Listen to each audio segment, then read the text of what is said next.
అందరికీ నమస్కారం. నమస్తే సార్. నమస్తే. నమస్తే. తెలుగు భాషాభివృద్ధి మార్గదర్శకాలు అనే శీర్షికతో మనం ఈ చర్చాగోష్ఠిని ఏర్పాటు చేసి దాదాపుగా 10 దాటి 11వది ఇది. ఉద్దేశ్యం ఏంటంటే తెలుగు భాషకు ఈ ఐటీ ఉద్యోగాలు వచ్చిన తర్వాత అంతా ఇంగ్లీష్ మీడియం వెళ్ళటం వల్ల మరి భాషా బోధన తెలుగు మీడియంలో పిల్లలు తగ్గిపోతున్నారు. గవర్నమెంట్ స్కూళ్ళలో కూడా దాదాపుగా మరి ఎక్కువగా ఇంగ్లీష్ మీడియం తీసుకోవడం వల్ల ఈ ఇబ్బంది ఏర్పడింది. దానివల్ల ఏంటంటే తెలుగుకి తర్వాత చాలా కష్టదశ వచ్చే పరిస్థితి ఏర్పడిందని మరి మేధావులందరూ అనుకుంటూనే ఉన్నారు, బాధపడుతున్నారు. దీన్ని అధిగమించే విధానం ఎట్లా అనేది మనం ఏదైనా మార్గం దొరుకుతుందేమో అని ఆలోచించటమే దీని ప్రధాన ఉద్దేశం. అంటే మనం ఏ రకంగా తెలుగును కాపాడుకోగలము అనే దాన్ని దృష్టిలో పెట్టుకొని ఈ చర్చాగోష్ఠిని ఏర్పాటు చేశాము. మరి దీనికి ఈరోజు టేకుమళ్ళ వెంకటప్పయ్య గారు, అట్లాగే దుర్గా వరప్రసాద్ గారు మరి ఈ వక్తలుగా మాట్లాడడానికి వచ్చారు. వారికి స్వాగతం. ఆచార్య మునిరత్నం నాయుడు గారు మరి మోడరేటర్ గా దీన్ని చక్కగా నిర్వహిస్తున్నారు. ఇవాళ ఈ తర్వాత ఉమామహేశ్వరరావు గారు కూడా ఇందులో చేరిపోతారు.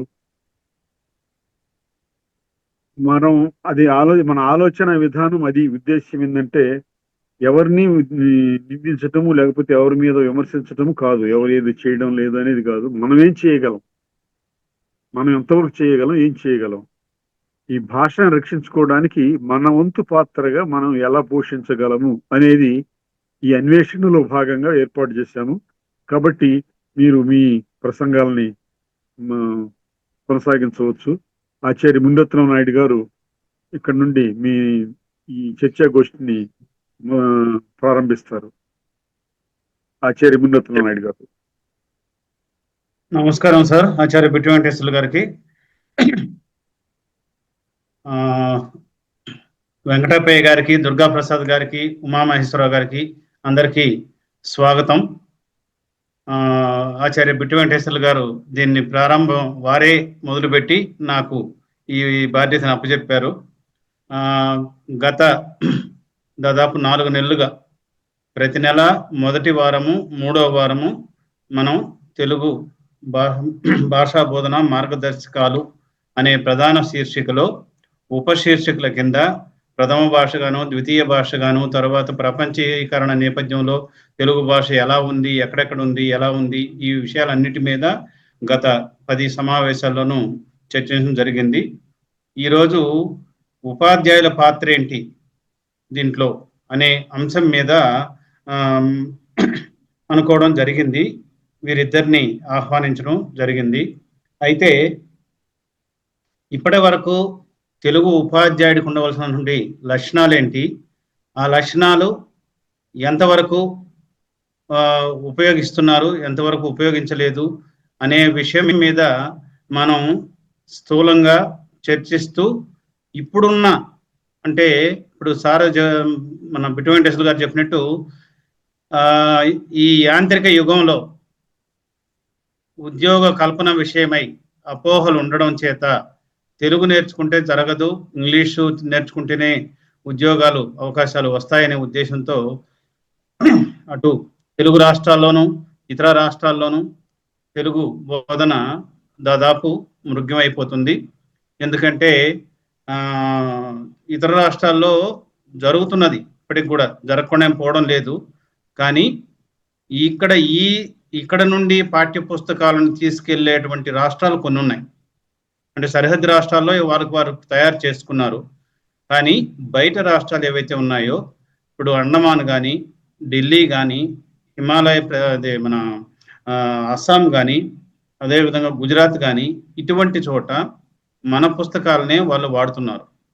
కాబట్టి ఇక్కడే పుస్తకాలు తయారు చేయకపోతే రేపు అక్కడ వారు పాఠ్య పుస్తకాలు లేకుండా తెలుగు బోధన ఎలా జరుగుతుంది, ఇది ప్రధాన అంశం.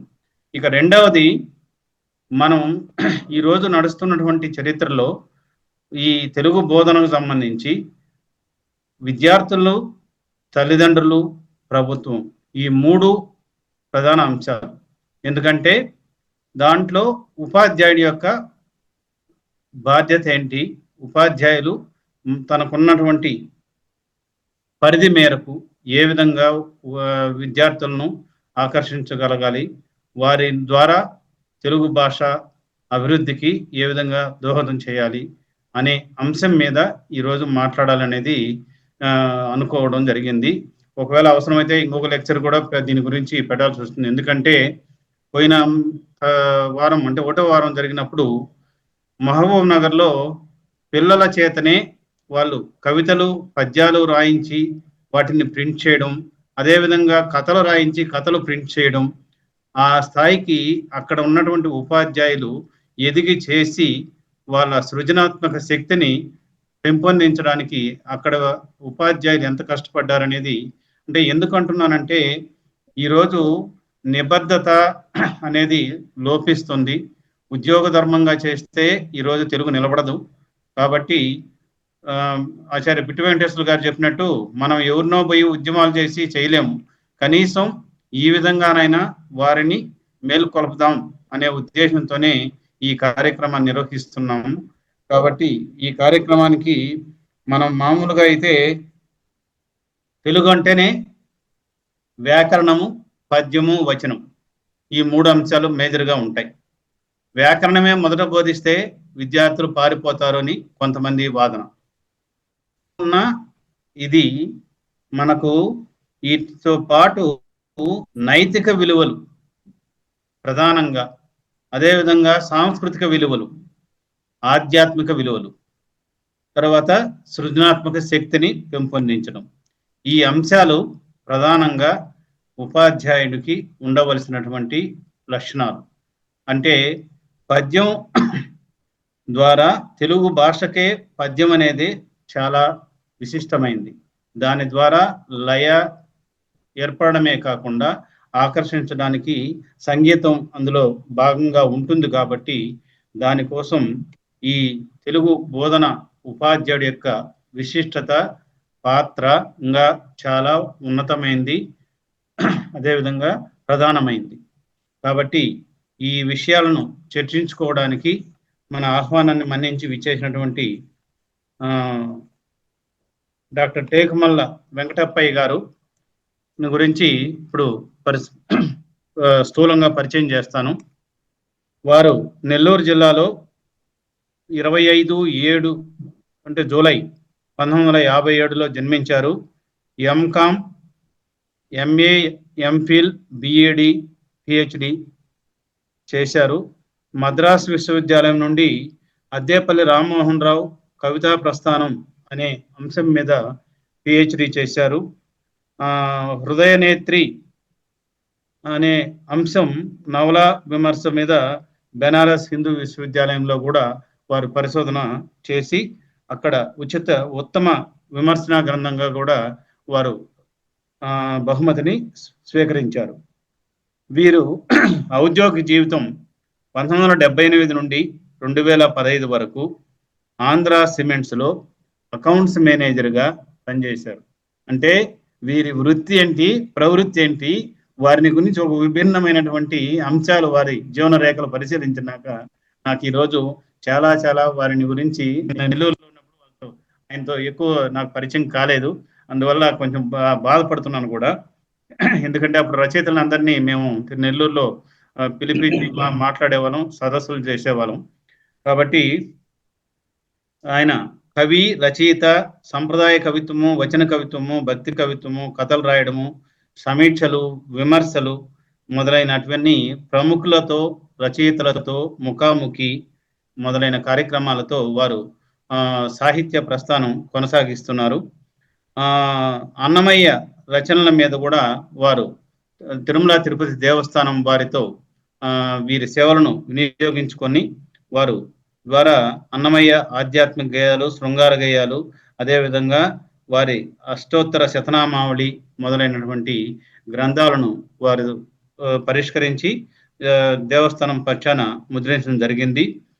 ఇవి కాకుండా మహాసేనాని గోపన్న అనేటువంటి చారిత్రక నవలను, అదేవిధంగా స్వర్గాదపి గరీయసి అనే పద్య నాటకాన్ని, ఇస్కాన్ అహోబిలం అనేటువంటి ఆంగ్లాన్ని లో ఉన్న దాన్ని తెలుగులోకి అనువదించడం జరిగింది. ఇది కాకుండా అద్దేపల్లి రామ్మోహన్ రావు గారి కవితా స్రవంతి అనే దాన్ని ఒకటి ప్రచురించినారు వీరు సంపాదకులుగా ఉండి. ఇక దృష్టి పదం అనేటువంటి దానికి విమర్శనాత్మక వ్యాసాలతో ఒక సంకలనం వేశారు వీరిదే. అదేవిధంగా అభిమన్య చరితం అనే వచన కవితా కావ్యాన్ని ఒకటి రచించారు. జొన్నవాడ కథలు అనేది నెల్లూరు మాండలికంలో ఏర్పడినటువంటి ఒక సంపుటి. ఇవి కాకుండా ఇంక వారికి వచ్చినటువంటి అవార్డులు, పురస్కారాలు, తుమ్మల సీతారామమూర్తి చౌదరి గారి పురస్కారం వ్యాసరచనకు, అదేవిధంగా ధనుర్మాస విశిష్టత కవిత్వం అనే దాని మీద ఒక బహుమతి, ఇప్పుడే చెప్పాను స్వర్గాదపియ గరియేస్తది అనే నాటకానికి పురస్కారం, ఆంధ్రప్రదేశ్ ప్రభుత్వం పక్షాన అధికార భాషా సంఘం పక్షాన ఆంధ్రప్రదేశ్ వచ్చి ఉగాది పురస్కారం, అదేవిధంగా అధికార భాషా సంఘం పక్షాన పురస్కారాలు వీరిని వరించాయి. ఇది కాకుండా భోపాల్ లో భారత్ భాషా భూషణ్ అనేటువంటి ఒక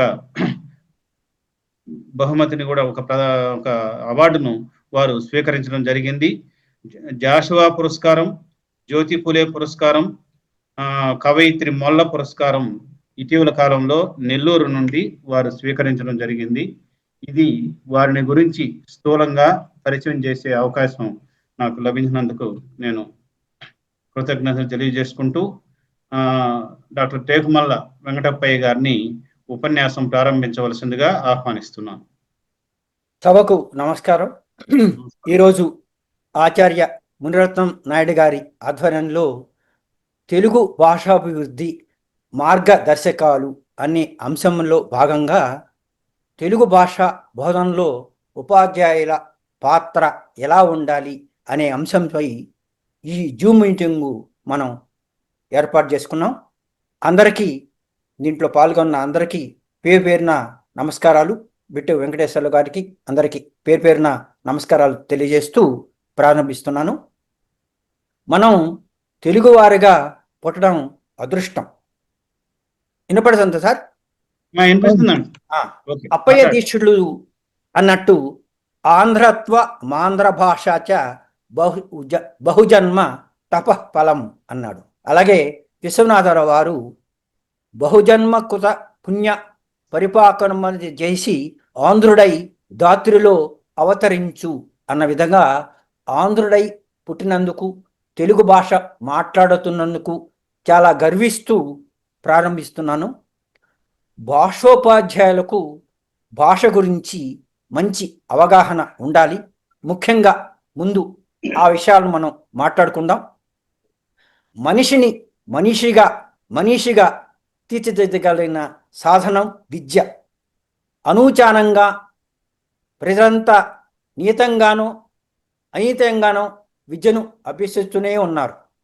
ఈ విద్యాభ్యాసంలో ప్రధాన అధ్యయన అంశం భాష, అందున మాతృభాష. ఎవరైనా సరే వివిధ విషయాలను భాషా మాధ్యమం ద్వారానే వ్యక్తులు తమ సొంతం చేసుకుంటారు. బాలబాలికలు పాఠశాలల్లో చేరే నాటికే ఏదో ఒక భాషా మాధ్యమంలో తమ భావాలను వ్యక్తీకరించడం గలిగినప్పటికీ వారికి పాఠశాలల్లో చేరిన తర్వాత మాత్రమే భాషాభ్యాసన ప్రారంభమవుతుంది అని అనుకుంటున్నాను. మొదటగా మాతృభాషను అభ్యసించడం మన సంప్రదాయం. బాలబాలికల భావ వ్యక్తీకరణ సామర్థ్యాలను మెరుగుపరచడానికి భాషోపాధ్యాయులు భాషను బోధిస్తారు. బోధన ఒక శాస్త్రం, ఇది ఒక కళ కూడా. భాషా బోధనలో మెలకువలు తెలిసిన ఉపాధ్యాయులు మరింత సమర్థవంతంగా తమ విద్యార్థుల్ని తీర్చిదిద్దుతారు. అలాంటి మా గురువులైన డాక్టర్ అద్దేపల్లి రామ్మోహన్ రావు గారి లాంటి వాళ్ళు కొన్ని చెప్పిన విషయాలను, కొన్ని నేను సేకరించిన విషయాలను మీ ముందు ఈనాడు చెప్పాలనుకుంటున్నాను. ఎమ్మాన్ బ్యాక్ అనే భాషావేత్త తన ఇంట్రడక్షన్ టు ట్రాన్స్ఫర్మేషనల్ గ్రామర్ అనే గ్రంథంలో భాషను language is an infinite set of sentences అన్నాడు. అంటే భాష అంటే అనంతమైన వాక్యాల సముదాయం. భాష వ్యక్తీకరణలో వాక్యం అనేది ప్రధానమైన అంశం. పూర్తి భావం కేవలం వాక్యాల ద్వారానే ఎదుటి వ్యక్తికి అందించబడుతుంది. అందువల్ల అసంఖ్యాక వాక్యాల సముదాయమే భాష అని బ్యాక్ అభిప్రాయపడ్డాడు. అంటే భావ వినిమయంలో మానవుడు తన భావాలను, ఆవేశాలను, కోరికలను వ్యక్తం చేయడానికి అప్రయత్నంగా రూపొందించుకున్న సాధనం భాష. ఈ నిర్వచనాన్ని అనుసరించి అసంకల్పితంగానో, అలవోకగానో, సహజంగానో మనకు భాష అలవడుతుంది. ఈ ధ్వనులు మానవుల ఉద్రేకాలని, ఆలోచనల్ని, కోరికలని తెలియజేయడానికి, తద్వారా అర్థవంతమైన భావ ప్రకటనకు తోడ్పడతాయి. నేడు సమాజంలో ఉన్న భిన్న వ్యక్తులు దర్శించిన భాష తీరును ఎలా ఉంటుందంటే, సామాన్య మానవుడు భాషను కేవలం భావ ప్రకటనకు మాత్రమే ఉద్దేశించి మాట్లాడతాడు. ఇక భాషోపాధ్యాయుడు భాషను భావ వినిమయంలో విద్యార్థులకు అవరోధాలు లేకుండా చేసే సాధనంగా భావిస్తాడు. ఇక సాహితీవేత్త కవితా సౌందర్యాన్ని దర్శించడానికి, అవగాహన చేసుకోవడానికి ఉపయోగించే సాధనం. ఇక మనస్తత్వ శాస్త్రజ్ఞుడు, సైకాలజిస్టు మానవుల ప్రవర్తనను పశుపక్షాదుల ప్రవర్తన నుండి వేరు చేసి చూపడానికి ఉపయోగించే సాధనంగా భావిస్తాడు. మానవ శాస్త్రజ్ఞుడు అంటే ఆంథ్రోపాలజిస్టు మానవ సంస్కృతి అధ్యయనానికి భాష ఒక సాధనం అంటాడు. ఇక మత ప్రచారకుడు ఉపదేశం ఇవ్వడానికి ఉపకరించే సాధనం.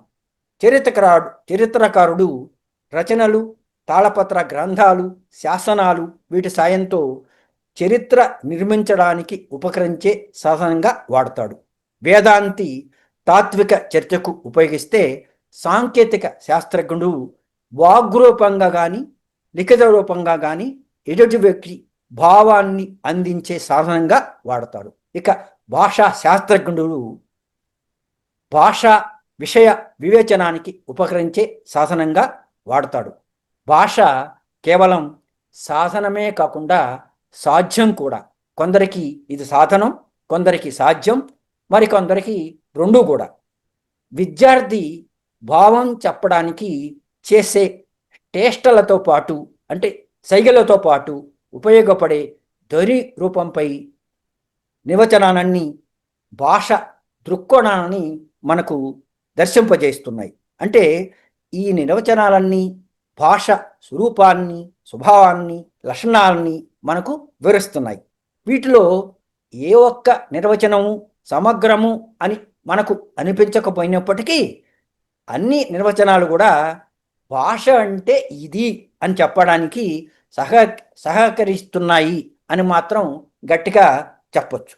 అసలు భాష స్వభావం, లక్షణాలు ఏమిటి అని ఆలోచిస్తే, సంఘంలో మానవుని కార్యకలాపాలకు పరస్పర సహకారకు కారణభూతం అవుతుంది ఈ భాష. భాష లేనిదే నేటి సమాజం లేదు. వివిధ భాషోత్పత్తి వాదాలు అంటే డింగ్ డాంగ్ వాదము, బౌ వౌ వాదము ఇలాంటివన్నీ పరిశీలిస్తే భాషకు ప్రత్యేకమైన ఒక స్వభావం ఉంది. ఆ స్వభావమే భాషా లక్షణాలుగా పరిగణింపబడుతున్నాయి అని భావించాల్సి ఉంది. భాషా లక్షణాలకు ఆధారభూతమైన భాషా స్వరూపాన్ని సంగ్రహంగా చెప్పడానికి ప్రయత్నం చేస్తాను. మొదట భాష వాగ్గరూప ధ్వని సంకేత సముదాయం. అంటే మొదట మానవుడు తన భావాలను ఇతర ప్రాణుల వలె చేష్టలు సంకేతాల రూపంలో ఎదుటి వ్యక్తికి అందించాడు. ఆ సంకేతాలకు కంఠధ్వని తోడైతే ప్రతి భాష రూపం ఏర్పడింది. వాగ్గరూప ధ్వనితో కూడిన సంకేతాలు భావ ప్రకటనను మరింత స్పష్టం చేస్తాయి. వీటి వల్ల భావానికి తద్వారా భాషకు ఒక స్థిరత్వం ఏర్పడుతుంది. ఈ కారణాన భాషను సింబాలిక్ అని కూడా, సాంకేతికను అని కూడా వ్యవహారంలో అంటూ ఉంటారు. భాష నిర్మాణాత్మకం అంటే ప్రపంచ భాషలన్నింటికీ ఏదో ఒక నిర్మాణం అంటూ ఉంటుంది. ఉదాహరణకు తెలుగు చెప్పాలంటే వాక్య నిర్మాణం కర్త కర్మ క్రియ రూపంలో ఉంటుంది. అలాగే ధ్వనుల్లో, పద స్వరూపాల్లో, ఉచ్చారణ విధానంలో ప్రతి భాష ఏదో ఒక నిర్మాణ సూత్రానికి లోబడి ఉంటుంది. అంటే ప్రతి భాషకు ఒక గ్రామర్ ఉంటుంది. ఆ గ్రామర్ ప్రకారం ఉపయోగించకపోతే దాని గ్లామర్ పోతుంది. కాబట్టి ఉపాధ్యాయులు ఈ గ్రామర్ను జాగ్రత్తగా పిల్లవాడికి అందించాల్సిన అవసరం ఉంది. భాష యాదృచ్ఛికం అంటారు. అంటే వివిధ భావాలకు, వస్తువులకు భిన్నమైన వాగ్గరూప సంకేతాలు ఉన్నాయి. అంటే తెలుగులో మనం చెట్టు అంటే ఇంగ్లీష్లో ట్రీ అని, తమిళంలో మరం అని, కన్నడంలో గిడ అని ఇలా ఉన్నాయి. పై పదాలు ఇచ్చే భావానికి ఆ పదాలకున్న లిపి ధ్వని సంకేతానికి మధ్య ఉన్న సంబంధం కేవలం యాదృచ్ఛికం అంటారు, కానీ వేరువేరు కాదు. ప్రతి భాషలో కూడా ఒకే వస్తువును వేరువేరు పర్యాయ పదాల్లోనూ, ఒకే పదాన్ని వేరువేరు అర్థాల్లోనూ, నానార్థ పదాల్లోనూ వ్యవహరించడం కూడా భాషకుండే స్వాభావిక ధర్మం. ఇక భాష సామాజికం అంటే భాషా వ్యవహారంలో ప్రధాన సూత్రధారులు కనీసం ఇరువురు వ్యక్తుల ఉమ్మడి ఆశయాలు, ఆకాంక్షలు, వైయక్తిక ప్రభావాలు ఆయా భాషల సమాజాల ఔన్నత్యానికి కారణమవుతుంది. భాష అర్థవంతం అంటే కేవలం అన్ని వాగ్గరూప ధ్వనులు భాష ధ్వనులు కావు. ఈ ధ్వనుల్లో అమరిక, క్రమం వీటిని అర్థవంతం చేస్తుంది, అలాగే అర్ధరహితం కూడా చేస్తుంది. అయితే ఒకానొక క్రమంలో అమరిన ధ్వనులు తప్పనిసరిగా ఒక అర్థాన్ని మాత్రం ఇస్తాయి. ఈ అర్థం యొక్క ఉచ్చారణ శ్రోత గ్రహించిన తీరును బట్టి నిర్ణయం అవుతుంది. ఇక భాష పరిణామశీలి. భాషల్లో మార్పులు చాలా సహజం. ఇలాంటి మార్పులు ప్రాచీన భాషలైన లాటిన్, సంస్కృతంలో తక్కువగా ఉన్నప్పటికీ ఈ ఆధునిక భాషల్లో ఈ పరిణామం ఎక్కువగా మనం చూడొచ్చు. ఈ పరిణామాలని తీసుకున్న భాషలన్నీ జీవద్భాషలుగా ఉంటాయి. పరిణామాలని ఏవి తీసుకోవో అన్నీ మృత భాషలుగా మారిపోతాయి. కాబట్టి మనకు ఎన్నో మార్పులకు సంభవించి ఈనాడు తెలుగు వచ్చింది. తెలుగు భాషలో ప్రాచీన శాసనాలు, నన్నయ్య నాటి తెలుగు చూస్తే ఎంతో తేడా కనిపిస్తుంది. దీనికి కారణం ఏంటంటే ఆయా భాషా సమాజాలు అభివృద్ధి చెందే కొద్దీ భౌగోళిక, రాజకీయ, ఆర్థిక పరిస్థితుల్లో మార్పులు జరగడం, ఒక భాష మాట్లాడేవాడు వివిధ ప్రాంతాల్లో ఉండడం వల్ల వివిధ మాండలిక రూపాలు ఏర్పడడం జరిగింది. ఈ మాండలిక మధ్య భేదాలు చెరిగే కొద్దీ కాలక్రమంగా అవి భిన్న భాషలుగా ఎదిగే అవకాశం కూడా లేకపోలేదు. ఎందుకంటే మొన్నదాకా మనం తెలంగాణ భాషను ఒక మాండలిక భాషగా అనేవాళ్ళం. కానీ ఆ మాండలిక భాషే నేడు ప్రామాణిక భాష అయి కూర్చుంది. కాబట్టి భాష మార్పులు సహజం. భాష అనుకరణ సాధ్యం. అంటే భాష జన్మతః మనిషికి రాదు. జన్మతః వెలువడేది రోదన రూపంలో ఉన్న శిశువు కంఠధ్వని మాత్రమే. ఇది ఆ కంఠధ్వని అర్థవంతమైన పదాలుగా మారడానికి శిశువు మొదటగా పెద్దవాళ్ళను అనుకరించడం ప్రారంభిస్తాడు. అందువలనే భాష అనుకరణ భాష అని చెప్పచ్చు. భాషా స్వరూపం ప్రధానంగా 2 రూపాల్లో ఉంటుంది. ఒకటి వాగ్రూప భాష, ఇంకోటి లిఖిత రూప భాష. వాగ్రూప భాష సాధారణ వ్యవహారానికి సంబంధించింది. ఈ వాగ్రూప భాష రూపం తాత్కాలికమైంది. అంటే భాషా శాస్త్రజ్ఞులు వాగ్రూప భాష అనిత్యమైంది అని అభిప్రాయపడతారు. రెండోది లిఖిత రూప భాష, ఇది శాశ్వతం. అందువలనే లిఖిత భాషకే ప్రాధాన్యత ఈనాడు హెచ్చు. ఈ రూపంలోనే మానవుడు తన ప్రాచీన సంప్రదాయాన్ని, తెలుగు సంస్కృతిని తెలుసుకోగలుగుతున్నాడు.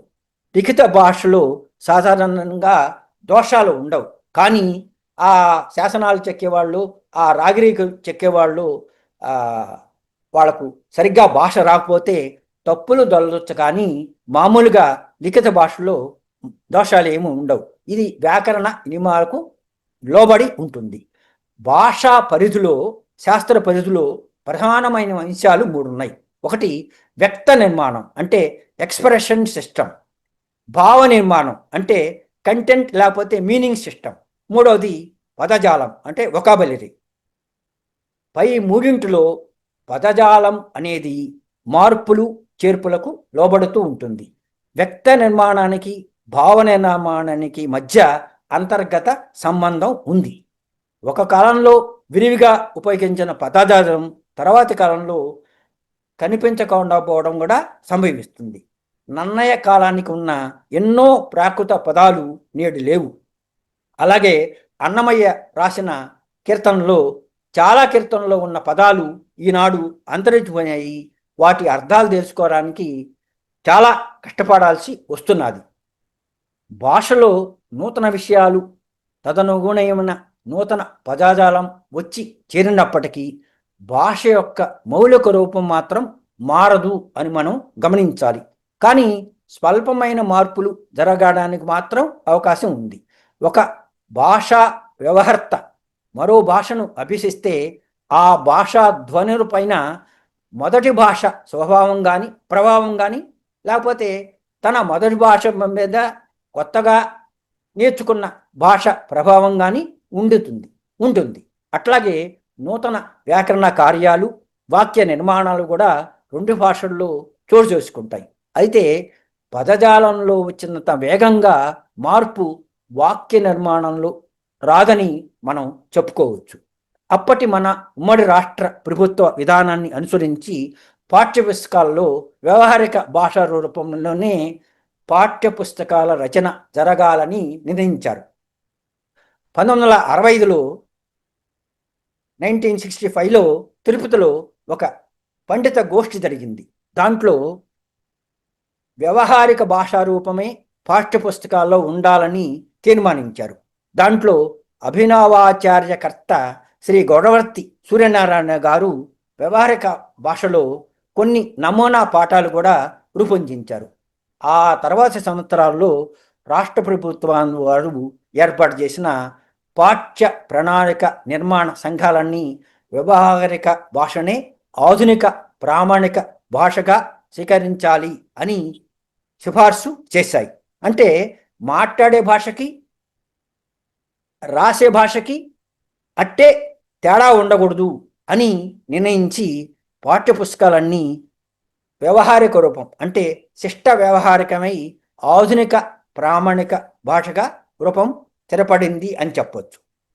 ఈ భాషా బోధనకు వీలు కలిగి ఆ భాషా బోధన భాషగా పెంపొందింది. అంటే ఒక భాష ప్రపంచంలో ఉన్న అన్ని భాషలు కూడా బోధనా భాషలుగా ఉపయోగపడతాయి అని గ్రహించాలి మనం.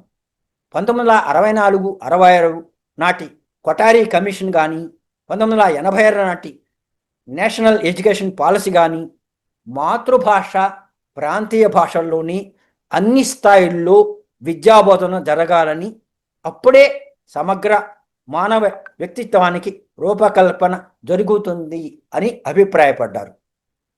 1968లో తెలుగు అకాడమీ స్థాపించింది. తెలుగు భాషలో పాఠ్యపుస్తకాల నిర్మాణానికి అవసరమైన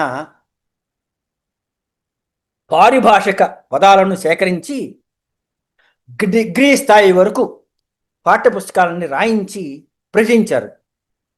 ఇది అయితే ఈ పారిభాషిక పదాలన్నీ సంస్కృత పదాల నుంచి తీసుకున్నారని గొడవలు అవి జరిగాయి. ఇలా భాష మీద పట్టుండాలి ఉపాధ్యాయుడికని ఉద్దేశంతో ఈ భాష గురించి చెప్పడం జరిగింది. అంటే ఈ సంస్కృతం పదాలంటే ఇప్పుడు వెట్టేబెట్స్ అంటే వెన్నెముక ఉన్న జీవులు, వెన్నెముక లేని జీవు అనే మాటకి సకసేజు గారు అకసేరు కాలిని మాటలు పెట్టారు వాళ్ళు. అట్లాంటి మాటలు నచ్చక అది క్రమేణా ఇప్పుడు మా అందరూ ఇంగ్లీష్ మీడియమే తీసుకోవడం జరుగుతున్నది. ఇంతవరకు భాష గురించి తెలుసుకున్నాం. ఇప్పుడు తెలుగు భాష బోధన గురించి చూద్దాం. దీనిలో ఉపాధ్యాయుడి పాత్ర చాలా ముఖ్యమైంది. ఉపాధ్యాయులు విద్యార్థులకు తెలుగు భాషను నేర్పించడమే కాకుండా వారిలో భాషాభిరుచిని, భాషా జ్ఞానాన్ని డెవలప్ చేయడంలో కీలక పాత్ర పోషిస్తారు. ప్రాచీన సాహిత్యాన్ని, ఆధునిక సాహిత్యాన్ని ఆయా కాలాలకు అనుగుణంగా విలువల నేపథ్యంలో వ్యాఖ్యానించగలిగి, వివరించగలిగి, విశ్లేషించగలిగిన భాషోపాధ్యాయులు మాత్రమే విద్యార్థుల మనస్సులను చూరగొంటాడు. ప్రాచీన సంప్రదాయాలను ఆధునిక దృక్పథంతో విమర్శించి వాని అందలి మంచి చెడులను క్షీరనీర న్యాయంలాగా ఈనాటి తరానికి అందించాల్సిన వాడు భాషోపాధ్యాయుడే. శ్రీ గొడవర్తి సూర్యనారాయణ గారు అభినవాచార్యకీయం అనే గ్రంథంలో భాషోపాధ్యాయుడికి 12 లక్షణాలు ఉండాలని చెప్పాడు.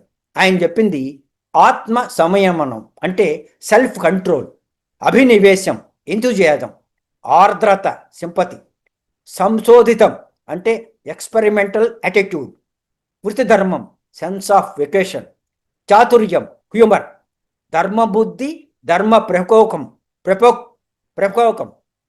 ధర్మ ప్రకోపం అంటే law of justice, sensitiveness to injustice, మానసిక స్వాతంత్ర్యం ఇండిపెండెన్స్ ఆఫ్ మైండ్, నిష్కాపట్యం అంటే సిన్సియారిటీ, విశ్వాస పాత్రత రిలయబిలిటీ, సహనం అంటే పేషెన్స్, సమయస్ఫూర్తి రిసోర్స్ఫుల్నెస్.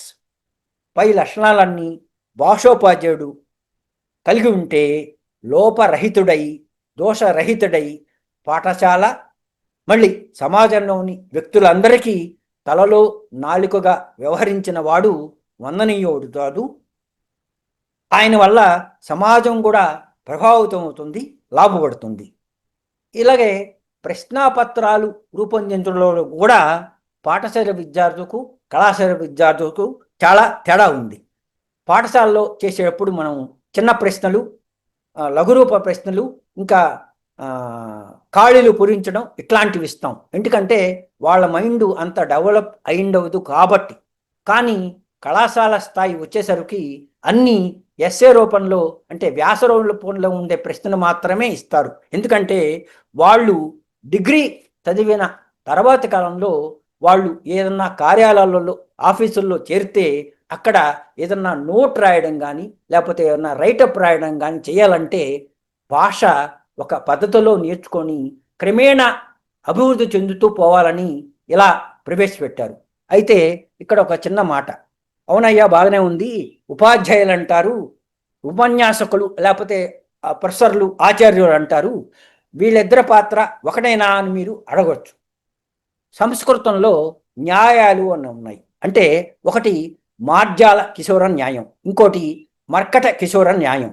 అంటే హై స్కూల్లో పిల్లవాడిని మార్జాల కిశోర న్యాయంతో పోలుస్తారు. అంటే పిల్లి ఎలాగైతే తన పళ్ళతో ఏమాత్రం వాటికి నొప్పి తగలకుండా తీసుకెళ్ళి ఒక చోటు నుంచి ఇంకో చోటికి మార్చినట్టుగా ఈ ఉపాధ్యాయుడు ఈ పిల్లల్ని జాగ్రత్తగా ఒక క్లాసు నుంచి ఇంకో క్లాసు భాష బోధిస్తూ డెవలప్ చేస్తూ పోవాలి అని చెప్తూ మార్జాల కిశోర న్యాయంతో పోల్చారు. కాబట్టి హై స్కూల్ స్థాయి వరకు విద్యార్థుల మీద ఎంటైర్ రెస్పాన్సిబిలిటీ ఆయనదే, ఉపాధ్యాయుడిది. ఇక కాలేజీలో ఉండేది మర్కట కిశోర న్యాయం. అంటే కోతి తన పిల్లల్ని పట్టుకో అని చెప్తుంది అంతే. అది కొండలు, గుట్టలు, వాగు, వంకలు, చెట్లు దాటుకుంటూ వెళ్తుంది. పిల్ల పడిపోతే దాని బాధ్యత ఏం లేదు. ఎందుకంటే అలా లెక్చరరు క్లాస్ రూమ్లోకి వచ్చి తన ఉపన్యాసం ఇస్తూ పోతాడు. వాటిని పట్టుకోవాల్సిన బాధ్యత విద్యార్థిదే సుమా అని చెప్పడమే ఈ న్యాయాల ముఖ్య ఉద్దేశం. ఇక మళ్ళీ విషయానికి వస్తే భాషోపాధ్యాయుడు బోధించేది 2 బోధనలు. ఒకటి గద్య బోధన, రెండోది పద్య బోధన. గద్య బోధన అంటే విద్యార్థుల భాషాధికారాన్ని డెవలప్ చేయడానికి ఉద్దేశించిందే గద్య బోధన. దీన్ని వచనం అని కూడా అంటారు.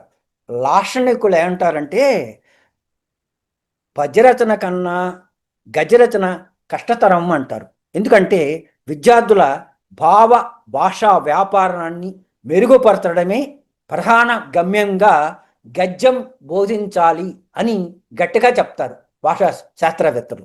ఇంకా పద్య బోధన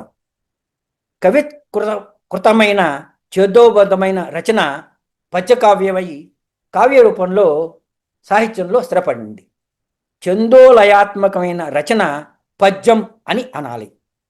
ఆంగ్ల పండితుడు కాలరిడ్జు పద్యాన్ని best words in best order అన్నాడు. అంటే పై అభిప్రాయాన్ని అనుసరించి పద్యం గద్యం కన్నా విశిష్టమైన విలక్షణమైన సాహితీ ప్రక్రియ అని భావించవచ్చు. ఆధునిక కాలంలో ఈ పద్యం ఏమైందంటే గేయంగా, వచన కవితగా కొత్త రూపాలని సంతరించుకుంది. కాబట్టి చందోబంధాలను ఛేదించుకుంటూ వచ్చిన వచన కవితలు కూడా ఈనాడు పాఠశాల స్థాయిలో పాఠ్యపుస్తకాల్లో చోటు చేసుకున్నాయి. కాబట్టి పద్యం ప్రాచీనమైన అర్వాచీనమైన బోధనలో ఒక ప్రత్యేకమైన స్థానం సంపాదించుకుంది. కాబట్టి ఉపాధ్యాయుడు బోధించేటప్పుడు ఇవన్నీ దృష్టిలో పెట్టుకొని చెప్పాలి. ఏది ఎలా చెప్పాలి అనే లెసన్ ప్లాను ఏదో పుస్తకాల రాయడం, హెడ్ మాస్టరు ఓకే అనడం అది కాదు. లెసన్ ప్లాన్ మైండ్లో ఉండాలి.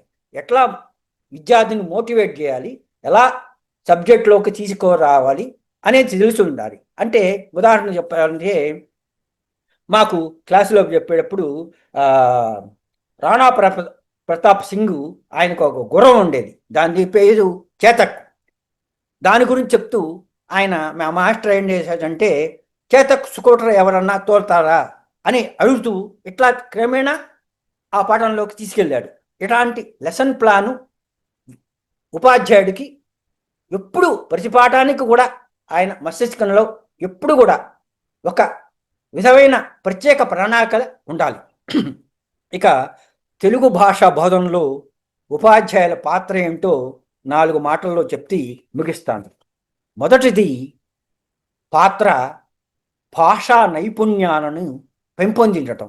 అంటే ఉపాధ్యాయుడు విద్యార్థులకు చదవడం, రాయడం, మాట్లాడడం, వినడం వంటి భాషా నైపుణ్యాలను చాలా చక్కగా దగ్గరుండి నేర్పించాల అవసరం ఉంది.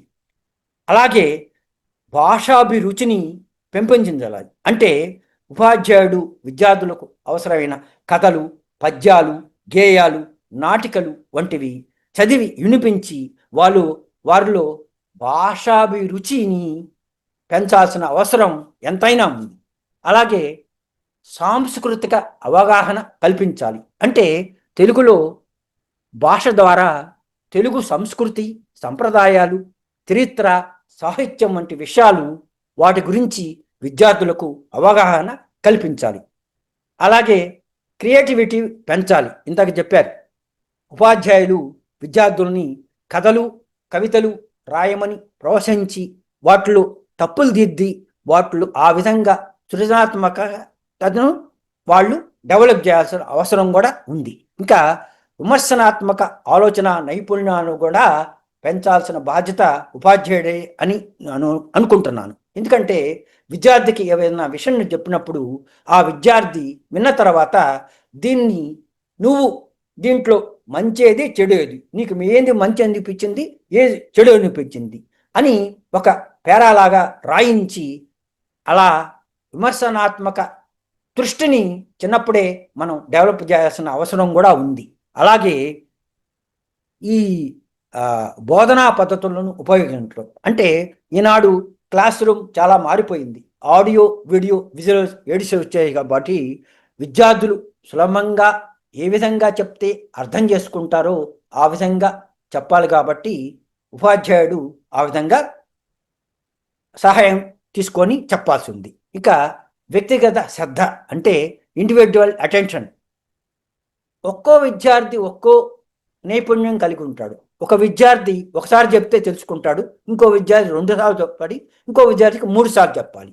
కాబట్టి వాళ్ళ క్లాసులో 60 మంది 30 మంది ఉంటే ప్రతి ఒక్కరి నైపుణ్యం ఏంటో ఈ ఉపాధ్యాయుడికి బాగా అవగాహన ఉండాలి. అప్పుడే అందరు విద్యార్థులను ఆకట్టుకొని భాష మీద వారికి అనురక్తి కలిగేట్టు చేయగలరు.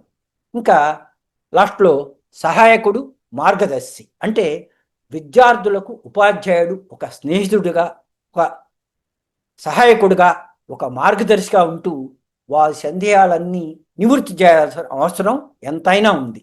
ఇక భాషా బోధనలో ఉపాధ్యాయుల పాత్రను మరింత మెరుగుపరచడానికి నిరంతర శిక్షణ అవసరం. ఉపాధ్యాయులకు కాలక్రమేణా నూతన బోధనా పద్ధతులు, సాంకేతిక పరిజ్ఞానం ఇప్పుడు అందుబాటులోకి వచ్చాయి కాబట్టి క్లాస్ రూమ్లో కంప్యూటరు లేకపోతే ఇవన్నీ ఉపయోగించడం, లేకపోతే పవర్ పాయింట్ ప్రజెంటేషన్ చేయడము, ఇట్లాంటివన్నీ నేర్చుకొని తను నేర్చుకోవాలి, విద్యార్థులను నేర్పించాలి. విద్యార్థులే ఈ రోజుల్లో స్పీడ్గా నేర్చుకున్నప్పుడు ఈయన ఉపాధ్యాయుడు వెనక ఉంటే ఫేడ్ అవుట్ అయిపోతాడు. ఇంకా వచ్చే దశాబ్దంలో క్లాస్ రూమ్ చాలా మారిపోతుంది అని నేను అనుకుంటున్నాను. ఎందుకంటే ఇప్పుడున్న విధానంలో ఉండదు, మారిపోతుంది. ఎక్కడో ఉపాధ్యాయుడు ఉంటాడు, క్లాస్ రూమ్లో సినిమా వేసినట్టు వేస్తారు, పాఠాలు చెప్తారు. ఇప్పుడు ఐఐటి ఆ క్లాసుల్లో చెప్పినప్పుడు ఈ హై స్కూళ్ళల్లో వస్తుందని నేను అనుకుంటున్నాను. కాబట్టి నిరంతర శిక్షణ అనేది ఉపాధ్యాయుడికి చాలా అవసరం. మారుతున్న కాలానికి అనుగుణంగా ఆయన డెవలప్ అవ్వకపోతే గ్యారంటీగా ఫేడ్ అవుట్ అయిపోయే అవకాశం ఉంది. ఇక ఉపాధ్యాయుల సహకారం అంటే ఉపాధ్యాయులు ఒకరికొకరు సహకరించు ఉంటూ భాషా బోధనలో మెరుగైన పద్ధతులు అవలంబించాలి. ఇంకా సాంకేతిక పరిజ్ఞానం వినియోగం తప్పనిసరిగా చేసుకోవాలి. అంటే ఈయన ఇందాక చెప్పినట్టుగా ఈ సాంకేతిక పరిజ్ఞానం అంతా మేనేజ్మెంట్లు నేర్పించినా, గవర్నమెంట్ నేర్పించినా నేర్పించకపోయినా తాను నేర్చుకొని విద్యార్థులకు మార్గదర్శకంగా ఉంటూ చెప్పాల్సిన అవసరం ఉందని తెలియజేస్తూ ముగిస్తున్నాను. ఈ అవకాశం ఇచ్చిన పెద్దలందరికీ నమస్కారాలు. ఉంటాను. నమస్కారం.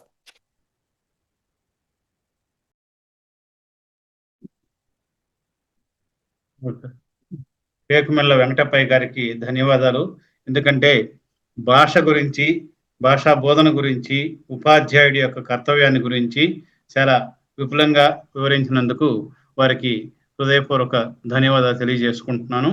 ఇప్పుడు మరో వక్త నిన్న రాత్రే చెప్పారు సార్, నాకు నిన్న రాత్రి చెప్పారు సార్. అవును ఉదయం లేచి ఇదే రాసుకున్నాను, నాకు గుర్తొచ్చింది. అదే పని చెప్పి స్వల్ప వ్యవధిలో చెప్పినా కూడా మీరు చాలా పద్ధతి ప్రకారం దాన్ని ఒక పద్ధతిలో తీసుకొచ్చారు. మీకు ప్రత్యేక ధన్యవాదాలు సార్. ధన్యవాదాలు. నాయుడు గారు, నేను ప్రశ్న అడగొచ్చు, తర్వాత అడుగుదామా? తర్వాత అడదాం సార్, తర్వాత ఓకే. అడదాం సార్. అందరూ ఉండాలండి అయిపోయేదాకా. తర్వాత కలకత్తా నుండి వింజమూరి బాలమురళి కూడా ఉన్నాడు దీంట్లోనే. కాబట్టి ఈ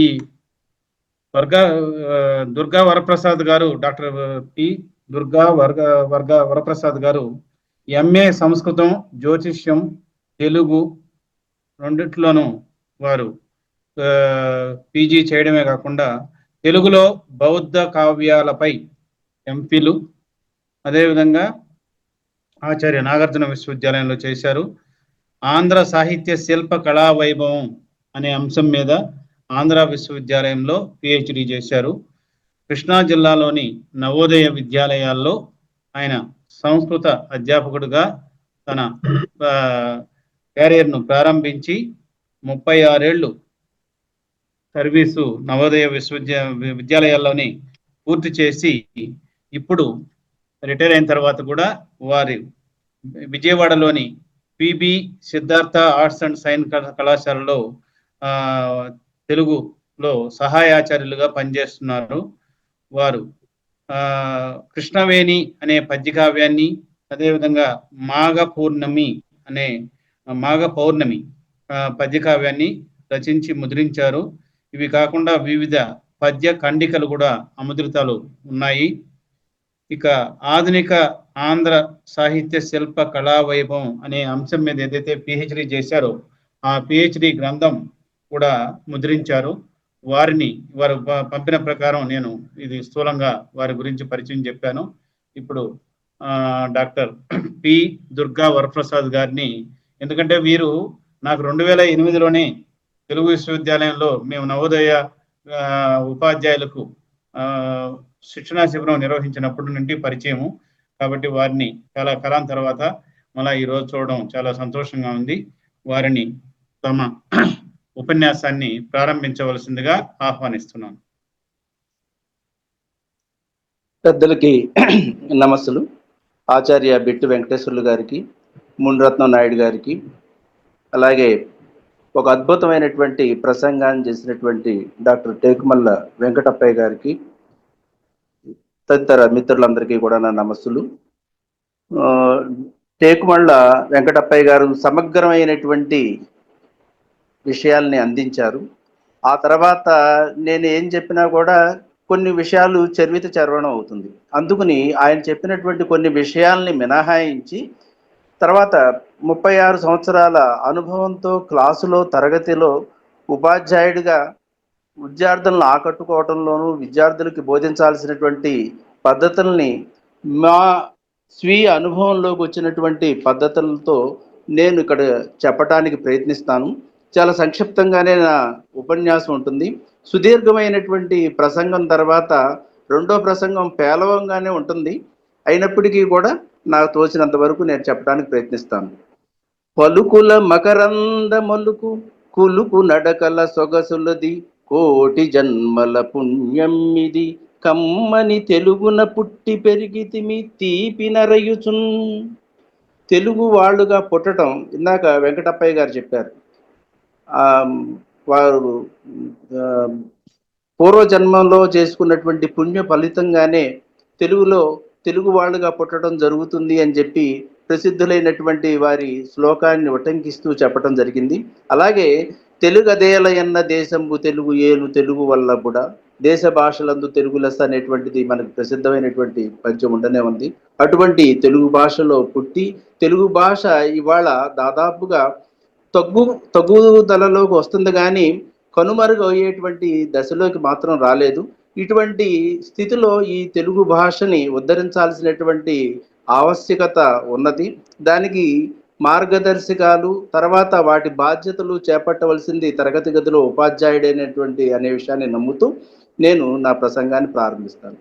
పొందికగా చేయు కార్యము బోధనము దానికి క్షేత్రమగు బడి తరగతి గది లక్ష్యమే మన విద్యార్థుల ప్రగతియగు పరగుని రీతి గురు శిష్యుల బంధమవని.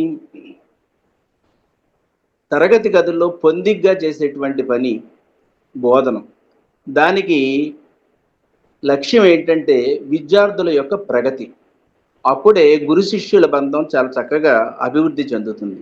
ఈ గురు శిష్యుల బంధం అభివృద్ధి చెందటానికి పూర్వ పరంపర మనకు ఉండనే ఉంది, చాలా అద్భుతమైనటువంటి పరంపర. అయితే ఈనాడు అది దాదాపుగా కనుమరుగవుతుంది. దాదాపుగా తెలుగు పాఠ్యపుస్తకాలు ప్రచురణ స్వాతంత్రం వచ్చిన తర్వాత ప్రారంభమయ్యి ఇవాళకి అనేక రకాలైనటువంటి పద్ధతులతో తెలుగు పాఠ్యపుస్తకాల ముద్రణ జరుగుతూనే ఉంది. అయితే పూర్వం వస్తున్నటువంటి పద్ధతులను అనుసరిస్తూనే ఆధునికమైనటువంటి పద్ధతులతో తెలుగు పాఠ్య పుస్తకాల ముద్రణ జరుగుతూ విద్యార్థుల్ని ఏ విధంగా ఆకట్టుకోవాలి అనేటువంటి విషయం మీద మేధావులు అనేక రకాలైనటువంటి పరిశ్రమ చేస్తూ సరికొత్తమైనటువంటి డిజైన్లు చేస్తూ తెలుగు పాఠ్య పుస్తకాలను రూపొందిస్తూ ఉన్నారు వాటికి కూడా. అలాగే బోధన అభ్యసన తరగతుల్లో బిఈడి కాలేజీల్లో కానీ లేకపోతే తెలుగు పండిత శిక్షణ కళాశాలల్లో కానీ ఇరువరకు దాదాపు 25 సంవత్సరాల కాలంలో 25 సంవత్సరాల క్రితం బోధన చేసినటువంటి దాని పద్ధతికి ఇవాళ పద్ధతికి కూడా చాలా మార్పులు వచ్చాయి. ఎందుకంటే మారుతున్నటువంటి కాలానికి అనుగుణంగా మార్పులు జరగటం అనేటువంటిది చాలా సహజమైనటువంటి విషయం. ఈ మార్పుల్లో మనకి ఆంగ్ల భాష ఆధిక్యం పెరిగిపోవటం చేత తెలుగు ప్రభావం కొంచెం తగ్గటం జరిగింది. అటువంటి తెలుగు ప్రభావాన్ని మళ్ళీ పూర్వ వైభవంలోకి తీసుకురాకపోయినా కనీసం అస్తిత్వంలోకైనా తీసుకొచ్చేటువంటి బాధ్యత తరగతి గదిలో ఉండేటువంటి బోధించేటువంటి ప్రధానంగా తెలుగు ఉపాధ్యాయుడికి, తర్వాత తదితర ఉపాధ్యాయులకి, తెలుగు భాషలో పుట్టినటువంటి తెలుగు భాషని మాట్లాడేటువంటి వాళ్ళందరి మీద ఉంది. అటువంటి బాధ్యతను అందరూ కూడా స్వీకరించాల్సినటువంటి అవసరం ఉంది. భాష యొక్క పుట్టుక, వాటి యొక్క మనుగడ, భాష యొక్క విధి విధానాల గురించి ముందు చెప్పినటువంటి ప్రసంగికులు చాలా అద్భుతంగా చెప్పారు. నేను ప్రస్తుతానికి చెప్పేటువంటి విషయం ఏంటంటే, తరగతి గదుల్లో ఈ ఉపాధ్యాయుడు అనుసరించాల్సినటువంటి మార్గదర్శకాల గురించే నేను ఎక్కువగా చెప్పాలని చెప్పి అనుకున్నాను. ఇది ఇవాళ జరుగుతున్నటువంటి విషయం ఏంటంటే, ఇంగ్లీష్ మీడియం మీద తల్లిదండ్రులు ఆసక్తి చూపటం చేత మన ఇంట్లో మనం మాతృభాష మాట్లాడుతున్నాం కాబట్టి తెలుగుకు మాట్లాడాల్సినటువంటి, తెలుగు భాషను ప్రత్యేకంగా చదవాల్సినటువంటి అవసరం లేదు అనేటువంటి ఒక చిన్న అపోహలో మాత్రమే తల్లిదండ్రులు ఉన్నారు. ఆ అపోహని తొలగించాల్సినటువంటి బాధ్యత ఉపాధ్యాయుడిదే. అక్కడ ఉండేటువంటి పాఠశాల వాళ్ళు జరుపుతున్నటువంటి వాళ్ళకి అక్కడ దాదాపుగా ఇంగ్లీష్ మీడియం ఉన్నప్పటికీ కూడా అక్కడ ఉండేటువంటి తెలుగు వాళ్ళుగా పుట్టినటువంటి ఆ ఉపాధ్యాయులు కొద్దో గొప్ప ఆ తెలుగుని బోధించాల్సి, తెలుగుని అభివృద్ధి చేయాల్సినటువంటి ఇది ఆ ఉపాధ్యాయుల మీద ఉంది. దాన్ని సక్రమంగా అమలు చేయాల్సినటువంటి బాధ్యత ప్రభుత్వం మీద ఉంది. 36 సంవత్సరాల నా అనుభవంలో తరగతి గదిలో అనేక రకాలైనటువంటి అనుభవాలు ఎదురయ్యాయి. నవోదయ విద్యాలయాల్లో నేను పనిచేస్తున్నప్పుడు అక్కడ దాదాపుగా ఇంగ్లీష్ మీడియం నుంచే విద్యార్థులు వచ్చేవాళ్ళు. వాళ్ళకి తెలుగు నేర్చుకోవటం, తెలుగు మాట్లాడటం వరకే వచ్చు, కానీ తెలుగు రాయటం, చదవటం చాలా కష్టమయ్యేది. అటువంటి స్థితిలో ఉన్నటువంటి పిల్లలకి తెలుగు నేర్పి, తెలుగు మీద ఆసక్తి కలిగేటట్లు చేసి, ఆ తర్వాత వాళ్ళు ఇంటర్మీడియట్ స్థాయికి వచ్చేటప్పటికి చిన్న చిన్న పద్యాలు, చిన్న చిన్న కవితలు, కథలు, కథానికులు తప్పులు లేకుండా రాసేటువంటి స్థాయికి మేము, మా తదితరమైనటువంటి ఉపాధ్యాయులు చాలా శ్రమించేవాళ్ళం. దాంట్లో మాకు బోళ్ళంత ఆనందం లభించేది. అది ఆ ఆనందాన్ని ఇక్కడ మీతో పంచుకుంటున్నాను. మేము చేసినటువంటి పద్ధతులు ఏమిటంటే, ముందు విద్యార్థుల యొక్క స్థాయిని అర్థం చేసుకోవడం, భాషా నైపుణ్యాన్ని విద్యార్థులు ఎలా చేయగలుగుతున్నారు, వాళ్ళ యొక్క పదజాలం ఎలా ఉంది, వాళ్ళు ఎలా రాయగలుగుతున్నారు, వాళ్ళు ఎలా మాట్లాడగలుగుతున్నారు అనేటువంటి దాన్ని ముందు ఉపాధ్యాయుడు అంచనా వేసుకోవాలి. ఆ తర్వాత మనసులోనే నిర్ణయించుకోవాలి ఎవరు ఉత్తమమైనటువంటి విద్యార్థి, ఎవరు కొంచెం వెనకబడి ఉన్నారు, ఎవరు పర్వాలేదు అనేటువంటిది మనసులో నిర్ణయించుకుని వాళ్ళ ముందు పెట్టకుండా ఆ విధంగా వర్గీకరణ చేసుకుని ప్రతి ఒక బాగా చదివేటువంటి విద్యార్థిని 2-3 కొంచెం వెనకబడినటువంటి విద్యార్థులకి అటాచ్మెంట్ చేయాల్సినటువంటి అవసరం ఉంది. దానివల్ల వాళ్ళకి ఏంటంటే ఒక సహకారం లభించటం వల్ల వాళ్ళు వాళ్ళంతటా మిత్రుల సహాయంతోనూ ఆడతా పాడతా చదువుకోవటానికి, తర్వాత వాళ్ళకి భాషను అభివృద్ధి పరచుకోవటానికి చాలా తోడ్పడటం జరుగుతూ ఉంటుంది. అలాగే ఉపాధ్యాయుడు ఒక స్పష్టమైనటువంటి లక్ష్యాలను నిర్దేశించుకోవాల్సినటువంటి అవసరం ఉంది. ఏంటంటే విద్యార్థి యొక్క పదజాలాన్ని పెంచాలి. విద్యార్థి యొక్క పదజాలాన్ని పెంచడంతో పాటు చిన్న చిన్న వ్యాకరణ నియమాలను నేర్పాలి. వ్యాకరణ నియమాల్లో భాషలో అనేక రకాలైనటువంటి దోషాలు వస్తూ ఉంటాయి మాట్లాడేటప్పుడు. అటువంటి దోషాలను పరిహరిస్తూ వాళ్ళతో ఒకటిగా లీనమైపోయి వాళ్ళతో ఆడతా పాడతా, విద్యార్థి ఉపాధ్యాయుడు అంటే ఒక ప్రత్యేకమైనటువంటి కాదు, వాళ్ళకు ఒక సోదరుడుగానో, ఒక తండ్రిగానో, లేకపోతే ఒక వాళ్ళతో కూడినటువంటి ఒక పెద్ద విద్యార్థిగానో ఉపాధ్యాయుడు మెలగాల్సినటువంటి అవసరం ఉంది. మేము అది రెసిడెన్షియల్ పాఠశాల కాబట్టి, రెసిడెన్షియల్ విద్యాలయాలు కాబట్టి అది సాధ్యమైంది. మిగతా విద్యాలయాల్లో ఇది సాధ్యమేనా అని చెప్పి అడగొచ్చు. బ్రహ్మాండంగా సాధ్యమవుతుంది. ఉపాధ్యాయుడు అనేటువంటి వాడు తాను ఉపాధ్యాయుడు, వీడి శిష్యుడు అని చెప్పి ఒక అంతరాన్ని పెంచుకోకుండా, నేను ఈ విద్యార్థికి ఒక మార్గదర్శకుడిని కాగలుగుతున్నాను, ఇతన్ని బాగా ముందుకు తీసుకువెళ్ళాలి అనేటువంటి ఆలోచన కనుక ఉన్నట్టయితే తప్పనిసరిగా అతను ఈ విధాన్ని అడాప్ట్ చేసుకుని విద్యార్థి యొక్క ఉన్నత స్థితికి దోహదపడగలుగుతాడు. అలాగే చిన్న చిన్న వ్యాకరణ నియమాలు నేర్పాలి. వ్యాకరణాలు పాఠంతో పాటే నేర్పవచ్చు. పాఠం అనేటువంటిది పాఠాలు చెప్పేటప్పుడు ఉపాధ్యాయుడికి ఒక పెద్ద ప్రతిబంధకం ఒకటి ఏర్పడుతుంది. సిలబస్ చాలా ఎక్కువగా ఉంటుంది. కొన్ని సమయాల్లో సిలబస్ని సకాలంలో పూర్తి చేయాల్సినటువంటి ఆవశ్యకత కూడా ఉంటుంది. అటువంటి సిలబస్నే పూర్తి చేయాలా, లేకపోతే వెనకబడినటువంటి విద్యార్థిని తరగతిలోకి వాడు కనీసం చదివేటట్టు చేయాలా అనేటువంటి పరిస్థితుల్లో కొన్ని సందర్భాల్లో ఉపాధ్యాయుడు చాలా సంఘర్షణకు లోనవ్వటం జరుగుతూ ఉంటుంది. సిలబస్ని పూర్తి చేస్తానే విద్యార్థి యొక్క అభివృద్ధిని తప్పనిసరిగా ఉపాధ్యాయుడు చేయవలసినటువంటి ఆవశ్యకత ఉంది. ఆ విధంగా చేయవచ్చు కూడా. ఎందుకంటే అది చాలా కష్టమైనటువంటి విషయం కాదు, చాలా తేలికైనటువంటి విషయం. అందరూ దీంట్లో ఒక ఉపాధ్యాయుడు ఒక్కటే కాకుండా సమిష్టిగా మిగతా ఉపాధ్యాయులు కూడా ఉపాధ్యాయుడికి సహకరించినప్పుడు ఇది సాధ్యపడుతుంది.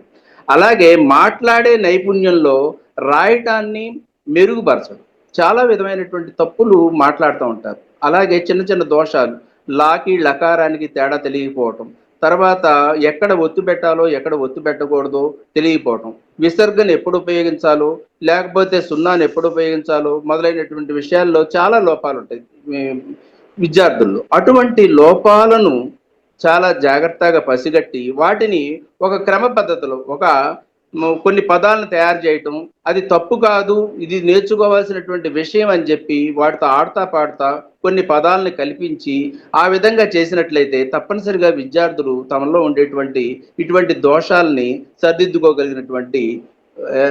సరిదిద్దుకోగలుగుతారు. తప్పనిసరిగా ఆ లోపాలని అధిగమిస్తారు కూడా.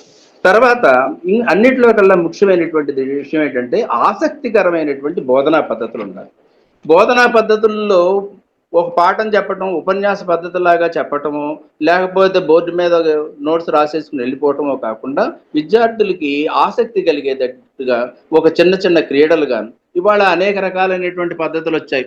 తర్వాత ఆడియో వీడియో విజన్స్ ఇవన్నీ కూడా వచ్చాయి. వీటన్నిటితో పాటు క్షేత్రస్థాయిలో కూడా ఎవరైనా అక్కడ ఉండేటువంటి ప్రసిద్ధులైనటువంటి బాగా పద్యంగా పాడగలిగేటువంటి నటులు కానీ ఎవరైనా ఉంటే వాళ్ళని తీసుకొచ్చి పద్యాలు పాడించటము, లేకపోతే ఇంకొకటి వాళ్ళకి చెప్పినటువంటి పాఠ్యాంశ విషయాన్ని ఒక చిన్న నాటికగా రాసి వాళ్ళ చేతే అభినయింపజేయటము, వాళ్ళల్లో ఉండేటువంటి ఆసక్తిని కలిగించి మీకు తోచినట్లుగా ఈ పాఠ్యాంశ విషయాన్ని బొమ్మలుగా తీసుకురండి, బొమ్మలుగా వేసుకురండి అని చెప్పటము, ఇటువంటి విషయాలు చేయటం వల్ల విద్యార్థులకు చాలా ఆసక్తి కలుగుతుంది. విద్యార్థులు తప్పనిసరిగా దీంట్లో లీనం అవుతారు. వాళ్ళలో ఉండేటువంటి క్రియేటివ్ తప్పనిసరిగా మెరుగుపడుతుంది. అంతేకాకుండా ఈ పాఠ్యాంశ విషయాల మీద శ్రద్ధ వహించటము, తెలుగు భాష మీద ఆసక్తి పెరగటము, ఈ విషయాలన్నింటిలో కూడా ముందుకు రావటం, పరీక్షల్లో కూడా మంచి మార్కులు తెచ్చుకోవడానికి కూడా అవకాశం ఉంటుంది. వీటితో పాటు విద్యార్థుల చేత కొన్ని ఆటలు ఆడించాలి. అవి పదజాలంతో కూడిన అంత్యాక్షరి లాంటివో, లేకపోతే పదాలను గుర్తించటము, ఓ పెద్ద పదం ఇచ్చేసి దీంట్లో ఏ చిన్న పదాలు ఉన్నాయో అని చెప్పటము, ఈ తర్వాత ఆటల్లోనే మన పజిల్స్, ప్రహేళికలు మొదలైనటువంటి వాటన్నిటిని కూడా పూరించటము, ఇటువంటి గనక చేయిస్తే తప్పనిసరిగా విద్యార్థుల్లో ఆసక్తి పెరుగుతుంది. ఆసక్తి గనక లేకపోయినట్లయితే, పాఠాన్ని మొక్కుబడిగా గనక ఉపాధ్యాయుడు గనక చెప్పినట్లయితే విద్యార్థికి ఎప్పుడూ కూడా అది మొక్కుబడి అవుతుంది కానీ ఆసక్తికరమైనటువంటి విషయం కాదు. అందులో తెలుగు బోధించేటువంటి ఉపాధ్యాయుడు తప్పనిసరిగా ఆసక్తి కలిగించాలి. తెలుగు భాషను బోధించేటువంటి ఉపాధ్యాయుడే కాదు, ఏ ఉపాధ్యాయుడైనా సరే విద్యార్థికి మిత్రుడే, విద్యార్థికి అభివృద్ధికి కారకుడే, విద్యార్థికి కావలసినటువంటి విషయాలన్నీ కూడా ఆడతా పాడతా నేర్పించేటువంటి వాడే అనేటువంటి భావన విద్యార్థిలో కలిగినప్పుడే విద్యార్థి తప్పనిసరిగా చక్కగా నేర్చుకోగలుగుతాడు. నేర్చుకున్నటువంటి విద్యార్థి అభివృద్ధిలోకి కూడా తప్పనిసరిగా వెళ్తాడు. తర్వాత ఈ వ్యాకరణ పరిజ్ఞానాన్ని పరిచయం చేసేటువంటి దాంట్లో, హలో వినపడుతుంది సార్? వినపడుతుందండి? వినిపిస్తుంది సార్. వ్యాకరణాన్ని బోధించడం అనేటువంటిది ఒకేసారి అన్నప్రాసన నాడే ఆవకాయ పెట్టడం కాకుండా చాలా సరళమైనటువంటి పద్ధతుల్లో వ్యాకరణాన్ని బోధించాల్సినటువంటి అవసరం ఉంది. తెలిసినటువంటి వాటిని పదే చెప్పాల్సినటువంటి అవసరం కూడా కలుగుతుంది. వాళ్ళతో చెప్పించటం, తర్వాత ఆ చిన్నగా మొదలుపెట్టి సందులు కానీ సమాసాలు కానీ చాలా సరళమైనటువంటి పద్ధతుల్లో వాటిని అవసరమైతే వాళ్ళ చేత చార్ట్లు తయారు చేయించటం, చార్ట్లు తయారు చేసి వాటిని ప్రదర్శింపజేయటం, ఇటువంటివి ఉన్నప్పుడు తప్పనిసరిగా నేర్చుకుంటారు. తప్పనిసరిగా వాటిల్లో ఉండేటువంటి దాన్ని వాళ్ళు దాంట్లో తప్పులు ఏమిటో, తర్వాత వ్యాకరణ రీత్యా ఏది సరైనదో ఏది సరైనది కాదు అనేటువంటి తెలుసుకుంటారు. అలాగే గ్రామ్యమైనటువంటి భాష ఏది, తర్వాత గ్రాంధికమైనటువంటి భాష ఏది, తర్వాత మామూలుగా మాట్లాడుకునేటువంటి భాష ఏది, ఇటువంటి పదాల్లో ఉండేటువంటి తేడాను కూడా వాళ్ళకి తెలియజేయాలి. వాళ్ళల్లో వాడుక భాషని ప్రోత్సహించవచ్చు. వాడుక భాషను ప్రోత్సహించినంత మాత్రాన గ్రాంధిక భాషను పరిచయం చేయకూడదు అనేటువంటి రూల్ ఏం లేదు. గ్రాంధిక భాషను తప్పనిసరిగా పరిచయం చేయాలి. గ్రాంధిక భాషకి వాడుక భాషకి ఉన్నటువంటి వ్యత్యాసాన్ని విద్యార్థి సక్రమంగా గుర్తించేటట్టుగా చేయాలి. ఆ బాధ్యత చాలా కఠినమైనటువంటి బాధ్యతే, కానీ ఆ బాధ్యత తప్పనిసరిగా ఉపాధ్యాయుడు తీసుకోవాల్సినటువంటి అవసరం ఉంది. తర్వాత పాఠం చెప్పిన తర్వాత విద్యార్థికి పాఠాన్ని అవగాహన అయిందో లేదో అతని సొంత మాటల్లో చెప్పించాలి. సొంత మాటల్లో చెప్పించడానికి 1-2 సార్లు ఉపాధ్యాయుడే చెప్పాల్సినటువంటి అవసరం ఉంటుంది. తర్వాత వాళ్ళ చేత చెప్పించినప్పుడు బాగా విద్యార్థికి అర్థమైంది అనటానికి గుర్తు ఏంటంటే, తాను విన్నటువంటి విషయాన్ని తన సొంత మాటల్లో చెప్పినప్పుడే ఆ విషయం అతనికి బాగా అర్థమైంది అనటానికి గుర్తు. అలా కాకపోతే అతని భావాన్ని వ్యక్తం చేయలేకపోయినట్లయితే అతనికి భాషలో సరైనటువంటి పట్టుదల ఎప్పుడూ రాదు. అటువంటి పట్టు లేకపోయినప్పుడు అతను అది మొక్కుబడిగా చదువు నేర్చుకోవటమే జరుగుతుంది, కానీ సమగ్రమైనటువంటి తెలుగులో కానీ సమగ్రమైనటువంటి విద్యాభ్యాసనం అతనికి ఉండదు. కాబట్టి తప్పనిసరిగా తను చదువుకున్నటువంటి విషయాన్ని, తాను అర్థం చేసుకున్నటువంటి విషయాన్ని తన మాటల్లో తాను తిరిగి చెప్పగలిగేటువంటి నేర్పు వచ్చేటట్లుగా ఉపాధ్యాయుడు చూడాలి. 1-2 సార్లు చెప్పించాలి, 4-5 చేత చెప్పించాలి. చెప్పినటువంటి వాళ్ళందరినీ కూడా బాగా చెప్పకపోయినప్పటికీ కూడా ప్రశంసించాలి. చెబుతున్నటువంటి వాళ్ళ లోపాలను అప్పటికప్పుడు సరిదిద్ది వాళ్ళ చేత మళ్ళీ ఆ లోపాలు లేకుండా మాట్లాడించగలిగినప్పుడు ఉపాధ్యాయుడు సక్సెస్ అవుతాడు. విద్యార్థి తప్పనిసరిగా గొప్ప వక్త కాగలుగుతాడు. అతనిలో ఉండేటువంటి భాషా దోషాలన్నీ కూడా పోవటానికి అవకాశం ఉంటుంది. తర్వాత చిన్న చిన్న పదాలు ఇచ్చి రాయించటం కూడా చాలా అవసరం. రాత లేకుండా కేవలం ఉన్నట్టయితే అది కూడా చాలా దోషం అవుతుంది. కాబట్టి రాయటానికి కూడా ఎక్కువ అవకాశం ఇవ్వాలి. రాయటానికి అవకాశం ఇచ్చినప్పుడు తర్వాత వాళ్ళకి సూచరాతలు ఇచ్చినప్పుడు కొందరు పేరాలకు రాసుకురమ్మని చెప్పి పంపిస్తూ ఉంటారు. అది చాలా తప్పు. కొన్ని పదాలు మీకు ఇష్టమైనటువంటి మొత్తం పాఠంలో 10 పదాలు రాయండి. మీకు బాగా కఠినమైనటువంటి పదాలు ఏవైతే ఉన్నాయో ఒక 5 రాసుకురండి. వాటి అర్థాలు ఏవైతే ఉన్నాయో వాటిని తెలుసుకోండి. తర్వాత అడగండి. తర్వాత మీరు నోట్స్ని కానీ వాటిని కానీ సంప్రదించకుండా నేరుగా వచ్చి ఉపాధ్యాయుడిని అడగండి. ఉపాధ్యాయుడితో విద్యార్థికి మధ్య చాలా దగ్గర సంబంధాన్ని మెయింటైన్ చేయాల్సినటువంటి బాధ్యత ఉపాధ్యాయుడి మీద ఉంది. తనకు ఏదొచ్చినా నోట్స్ కాకుండానో లేకపోతే వాటినో వీటినో సంప్రదించకుండా కేవలం ఉపాధ్యాయుడి దగ్గరకు వచ్చి నాకు ఈ సందేహం ఉంది, ఈ సందేహాన్ని మీరు తీర్చండి అని చెప్పగలిగేటువంటి చొరవ ఉపాధ్యాయుడు విద్యార్థికి కలిగించాలి. అప్పుడు ఉపాధ్యాయుడు విద్యార్థుల యొక్క మధ్య ఉన్నటువంటి బంధం చాలా దృఢంగా పెరుగుతూ ఉంటుంది. తర్వాత సాంస్కృతిక అంశాలను చేర్చడం. తెలుగులో సాహిత్యం, సినిమాల గురించి, ఉత్సవాల గురించి, తర్వాత వాటిని గురించి చక్కగా వాళ్ళకి నేర్పాలి. ఇప్పుడు వస్తున్న సినిమాల గురించి చెప్పడం అనేటువంటి తప్పనేం కాదు. పాతకాలపు సినిమాలను, ఈ కాలపు సినిమాల విషయం మీద తప్పనిసరిగా ఆసక్తి ఉంటుంది విద్యార్థులకి. వాళ్ళ ఆసక్తిని ఇదేదో తప్పు విషయం, ఇదేదో పనికిరాని విషయం అని చెప్పి దూరం చేయాల్సినటువంటి అవసరం ఏం లేదు. వాళ్ళని ఆ సినిమాల్లో ఉండేటువంటి లోపాలు, ఆ సినిమాల్లో వచ్చేటువంటి ఏదైనా అనేక రకాలైనటువంటి చెడు ప్రయోగాలు ఉంటే వాటిని ఎలా చెడు ప్రయోగాలు అయ్యాయో, ఎలా బూతులు అయ్యాయో ఆ విషయాలను కూడా విద్యార్థులతో చర్చించగలిగాలి. తర్వాత వాళ్ళకి ఫ్రీగా వాళ్ళు చూసినటువంటి సినిమాల్లో వాళ్ళకి నచ్చినటువంటి విషయాల గురించి చెప్పగలగాలి. ఇది విద్యార్థుల్లో ఉండేటువంటి నైతిక అంశాలను పెంచడంలో కూడా తోడ్పడుతుంది. నైతిక విలువలను పెంచడంలో కూడా ఇటువంటి విషయాలు తప్పనిసరిగా తోడ్పడతాయి. ఇటువంటి సాంస్కృతిక అంశాలను తప్పనిసరిగా చేర్చాల్సినటువంటి అవసరం ఉంది. తర్వాత విద్యార్థులకు ప్రోత్సహించేటప్పుడు విద్యార్థులకి తగినంత ప్రోత్సాహం, వాళ్ళకి స్వేచ్ఛగా మాట్లాడుకునేటువంటి తరగతి గదిలో ఉపాధ్యాయుడితో స్వేచ్ఛగా మాట్లాడగలగాలి. పాఠం విషయం మీద కానీ లేకపోతే తనకు వచ్చినటువంటి అనుమానాల మీద కానీ అవి కొన్ని సందర్భాల్లో అవి సిల్లీగా ఉండొచ్చు, చాలా తమాషాగా ఉండవచ్చు. అయినప్పటికీ కూడా వాటిని వినగలిగేటువంటి ఓర్పు, వాటిని సక్రమంగా చెప్పగలిగేటువంటి నేర్పు ఉపాధ్యాయుడికి ఉన్నప్పుడు ఆ తరగతి గదిలో తెలుగు మీద విద్యార్థులకి చాలా ఆసక్తి పెరుగుతుంది. పెరిగినటువంటి ఆసక్తిని వాళ్ళు తమ అభివృద్ధికి పెంచుకోవడంలో తోడ్పడుతూ ఉంటుంది. తర్వాత చెప్పుకున్నాం ముందే సాంకేతిక ఉపయోగాలు. ఇవాళ అనేక రకాలైనటువంటి మాధ్యమాలు వచ్చాయి. ఈ అనేక రకాలైనటువంటి మాధ్యమాల ద్వారా మనం ఎంతవరకు వ్యాప్తిలోకి తీసుకెళ్ళొచ్చో ఆ వ్యాప్తిలోకి తీసుకువెళ్ళి వాటిని విద్యార్థులు సక్రమంగా ఉపయోగించుకునేటట్టుగా చేయటం. తర్వాత అవసరమైతే ఆన్లైన్ క్విజ్లు, తర్వాత ఫ్లాష్ కార్డులు, ఇంటరాక్టివ్ గేమ్స్ మొదలైనటువంటివన్నీ కూడా. ఆ తర్వాత వాళ్ళకి అనేక రకాలైనటువంటి సందేహాలు వస్తున్నప్పుడు ఆన్లైన్ డిక్షనరీలే బోల్డ్ ఉన్నాయి. వాళ్ళ తెలుగులోను అన్ని భాషల్లో కూడా ఆన్లైన్ డిక్షనరీలు ఉన్నాయి. వాళ్ళు వెంటనే అప్పటికప్పుడు డిక్షనరీలను చూసి తాము చెప్పినటువంటి మాట, అది తెలుగు కావచ్చు, ఇంగ్లీష్ కావచ్చు, హిందీ కావచ్చు, కరెక్టా కాదా, దాని అర్థం ఏంటి అనేటువంటి తెలుసుకునేటువంటి ఉత్సాహం విద్యార్థుల్లో కలిగించాలి. కలిగించినప్పుడు వాళ్ళు తప్పనిసరిగా దాని మీద శ్రద్ధ చూపిస్తారు. ఇవన్నీ అయిపోయిన తర్వాత విద్యార్థులకి నేర్చుకున్నటువంటి విషయాన్ని మూల్యాంకనం చేయాలి. మూల్యాంకనం చేయటంలో కేవలం పరీక్ష పెట్టతే కాదు, మౌఖిక పరీక్ష చాలా ఇంపార్టెంట్. మౌఖిక పరీక్ష ద్వారా విద్యార్థుల్లో ఉండేటువంటి బెరుకు పోతుంది. చాలా సరళమైనటువంటి ప్రశ్నలే ఇవ్వాలి. చాలా సరళమైనటువంటి ప్రశ్నలతో పాటు పూర్వ పద్ధతులను అనుసరించి 1, 2 కొన్ని కఠినమైనటువంటి ప్రశ్నలు ఇచ్చి వాళ్ళను ఆ ప్రశ్నలు కూడా సమాధానం రాయగలిగేటట్లుగా ప్రోత్సహించాలి. అప్పుడు తప్పనిసరిగా విద్యార్థుల్లో ఉండేటువంటి ఆసక్తి పెరగటమే కాకుండా దాంట్లో నైపుణ్యం కూడా పెరుగుతుంది.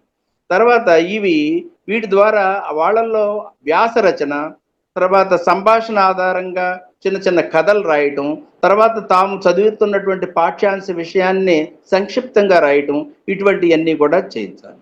ఇటువంటి విషయాలు చేయించడానికి కావాల్సింది ఏంటంటే ఉపాధ్యాయుడికి కావాల్సింది ముఖ్యంగా ఓపిక, స్థిరత్వం. ఈ రెండు కూడా బాగా ఉపాధ్యాయుడికి ఉన్నప్పుడే. మరి మేము ఇవన్నీ ఓపిక ఉంటుందా? ఇంతమంది అనేక రకాలైనటువంటి సిలబస్లతో పాటు అనేక రకాలైనటువంటి ఆంక్షలు ఉన్నప్పుడు ఉపాధ్యాయుడికి ఇంత తీరుబడి ఉంటుందా అని చెప్పి ప్రశ్నించవచ్చు. తప్పనిసరిగా తీరుబడి ఉంటుంది. 40 నిమిషాల తరగతి గదిలో ఈ 40 నిమిషాలని కనుక ఉపాధ్యాయుడు సక్రమంగా వినియోగించుకోగలిగినప్పుడు విద్యార్థికి చాలా చక్కటి ఆసక్తిని కలిగించటమే కాకుండా విద్యార్థుల్లో అభిరుచి పెంచినటువంటి వాడు అవుతాడు. తానికి ఎంతో ఉపాధ్యాయుడు కూడా ఎంతో సంతృప్తి కలుగుతుంది. తాను ఒక చక్కగా బోధించగలిగాను అనేటువంటి భావన ఉపాధ్యాయుడికి కూడా వస్తుంది. కాబట్టి ఈ పద్ధతుల్లో తీసుకురావాల్సినటువంటి అవసరం చాలా ఉంది. తర్వాత ప్రతిరోజు కొన్ని కొత్త తెలుగు పదాలని పరిచయం చేయటం. ఒక ఉదాహరణకి భాషా ఉపాధ్యాయుడు అయితే కొన్ని కొత్త పదాలని పరిచయం చేయాల్సినటువంటి అవసరం ఉంది. అలాగే సంభాషణని జరిపించడం, కొన్ని వాక్యాలను ఎలా రాయటము, తర్వాత వాక్యాల్లో ఉండేటువంటి విషయాలు తెలియటం కోసం, వాక్య నిర్మాణం అర్థం కావటం కోసం, వాక్యాల్లో ఉండేటువంటి కర్మణీ ప్రయోగాలు, కర్తరీ ప్రయోగాలు తెలియటం కోసం సంభాషణని చేపించి వాళ్ళను కూడా ఆ రకమైనటువంటి సంభాషణలు చేయటానికి ప్రోత్సహించాలి. తర్వాత నేర్పినటువంటి వ్యాకరణ విషయాన్ని పదే పదే గుర్తు చేస్తూ ఉండాలి. అది వాళ్ళకి చాలా ఆసక్తి కలుగుతూ ఉంటుంది. ఈ విధంగానే వాళ్ళ చేత చిన్న చిన్న కవితలు రాయించడం, కవితలతో పాటు అవసరమైతే ప్రాచీనమైనటువంటి పద్య రచన కూడా విద్యార్థుల చేత చేపించటం. మేము దాదాపు 10 సంవత్సరాలు బోధించిన తర్వాత విద్యార్థులతో పద్యరచన చేపించాలనేటువంటి ఆలోచన కలిగింది. వాళ్ళతో పద్యరచన చేయించవచ్చా అనేటువంటిది బోధించాం. అది 8వ తరగతి విద్యార్థులకి, 9వ తరగతి విద్యార్థులకి తేటగీతి, ఆట వెలది లక్షణాలు చెప్పిన తర్వాత వాళ్ళు తప్పులు రాసి ఉండొచ్చు, కానీ గణాలను మాత్రం చాలా కరెక్ట్గా రాశారు. దాంట్లో వాళ్ళు వాడుక పదాలను చాలా ఉపయోగించారు. అయితే ఉండొచ్చేమో కానీ వాళ్ళు నేర్చుకోవటంలో చాలా ఆసక్తి చూపుతారు. ఎప్పుడైతే వాళ్ళ మీద ఉపాధ్యాయుడికి శ్రద్ధ కలుగుతుందో తప్పనిసరిగా విద్యార్థికి నేర్చుకోవాలనేటువంటి ఆసక్తి పెరుగుతుంది. నేర్చుకోవాలనేటువంటి ఆసక్తి కలిగినటువంటి విద్యార్థిని ఎవరు ఆపలేరు. అతడికి ఆకాశమే హద్దు అవుతుంది. అతనికి లైబ్రరీని పరిచయం చేయాల్సినటువంటి బాధ్యత ఉపాధ్యాయుడిది. రకరకాలైనటువంటి పుస్తకాలని, రకరకాలైనటువంటి మ్యాగజైన్స్ని, వీటన్నిటినీ కూడా ఉపాధ్యాయుడు తన చిన్ని ప్రపంచంలోకి విద్యార్థిని ఆహ్వానించి వాటన్నిటినీ పరిచయం చేస్తే అతడు ఆకాశం అంత ఎత్తు ఎదుగుతాడు. దాంట్లో ఏమాత్రం కూడా సందేహం లేదు. ఇటువంటి బోధనా పద్ధతుల్ని ఉపయోగించినప్పుడు తప్పనిసరిగా, అలాగే పద్యం విషయంలో పద్యాన్ని రాగయుక్తంగా చదవాలనేటువంటి నియమం ఏం లేదు. పద్యాన్ని భావయుక్తంగా, పద్యాన్ని ఎక్కడ ఇరిచి చదివితే పద్యం యొక్క అర్థం బాగా స్పష్టంగా అవగాహన అవుతుందో, అర్థమవుతుందో అనేటువంటి విషయాన్ని తెలిస్తే బాగా పాడేటువంటి వాళ్ళు ఎలాగో ఉంటారు. పాడినటువంటి వాళ్ళకు కూడా పద్యం మీద ఆసక్తి కలుగుతుంది. పద్యాన్ని వాళ్ళు చక్కగా చదవగలుగుతారు, పద్యాలను నేర్చుకోగలుగుతారు. తెలుగు భాష మీద వాళ్ళకి అభిరుచి ఏర్పడుతుంది. ఆ అభిరుచి తర్వాత కాలంలో తర్వాత తరాల వాళ్ళకు కూడా వాళ్ళు అందించినటువంటి వాళ్ళు అవుతారు. వాళ్ళకి ఇటువంటి మార్గదర్శక సూత్రాల్ని తప్పనిసరిగా ఉపాధ్యాయుడు ఈ తరగతి గదిలో కనుక చేసినట్లయితే విద్యార్థికి ఉన్నతమైనటువంటి స్థితి చేరుకోవటానికి కారణం అవుతాడు. తెలుగు భాషని బ్రతికించినటువంటి వాడవుతాడు. తెలుగు భాష ఈ నేటికి పూర్వకాలంలో ఏ విధంగా ఉందో తర్వాత కాలంలో కూడా అదే విధంగా ఉండటానికి కారణభూతుడు అవుతాడు అని చెప్పి నేను నా ఈ ప్రసంగాన్ని ముగిస్తున్నాను. నాకు ఇంత మునుపు చెప్పినటువంటి, నాకు రాత్రే చెప్పారు నాకు కూడా విషయాన్ని.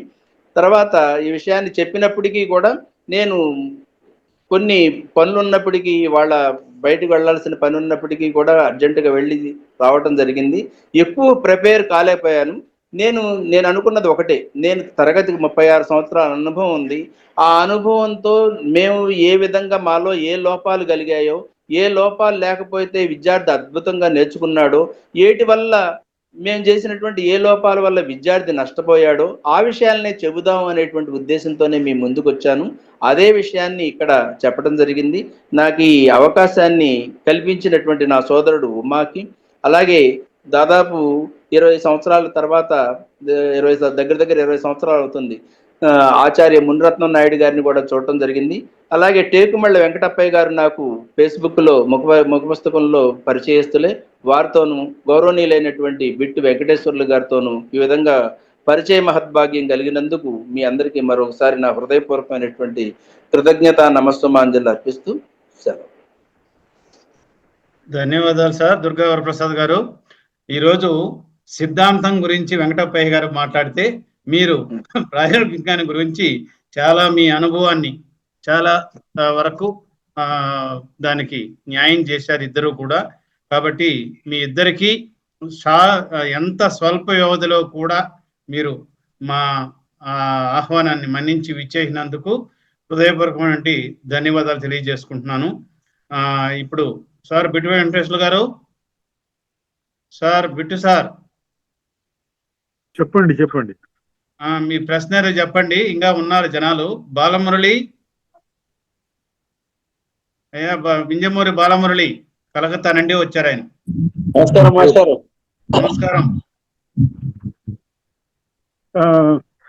పేర్కుమళ్ళ వెంకటప్పయ్య గారు, అట్లాగే దుర్గా వరప్రసాద్ గారు, మీరు ఆచార్య మునిరత్నం నాయుడు గారు చెప్పినట్లు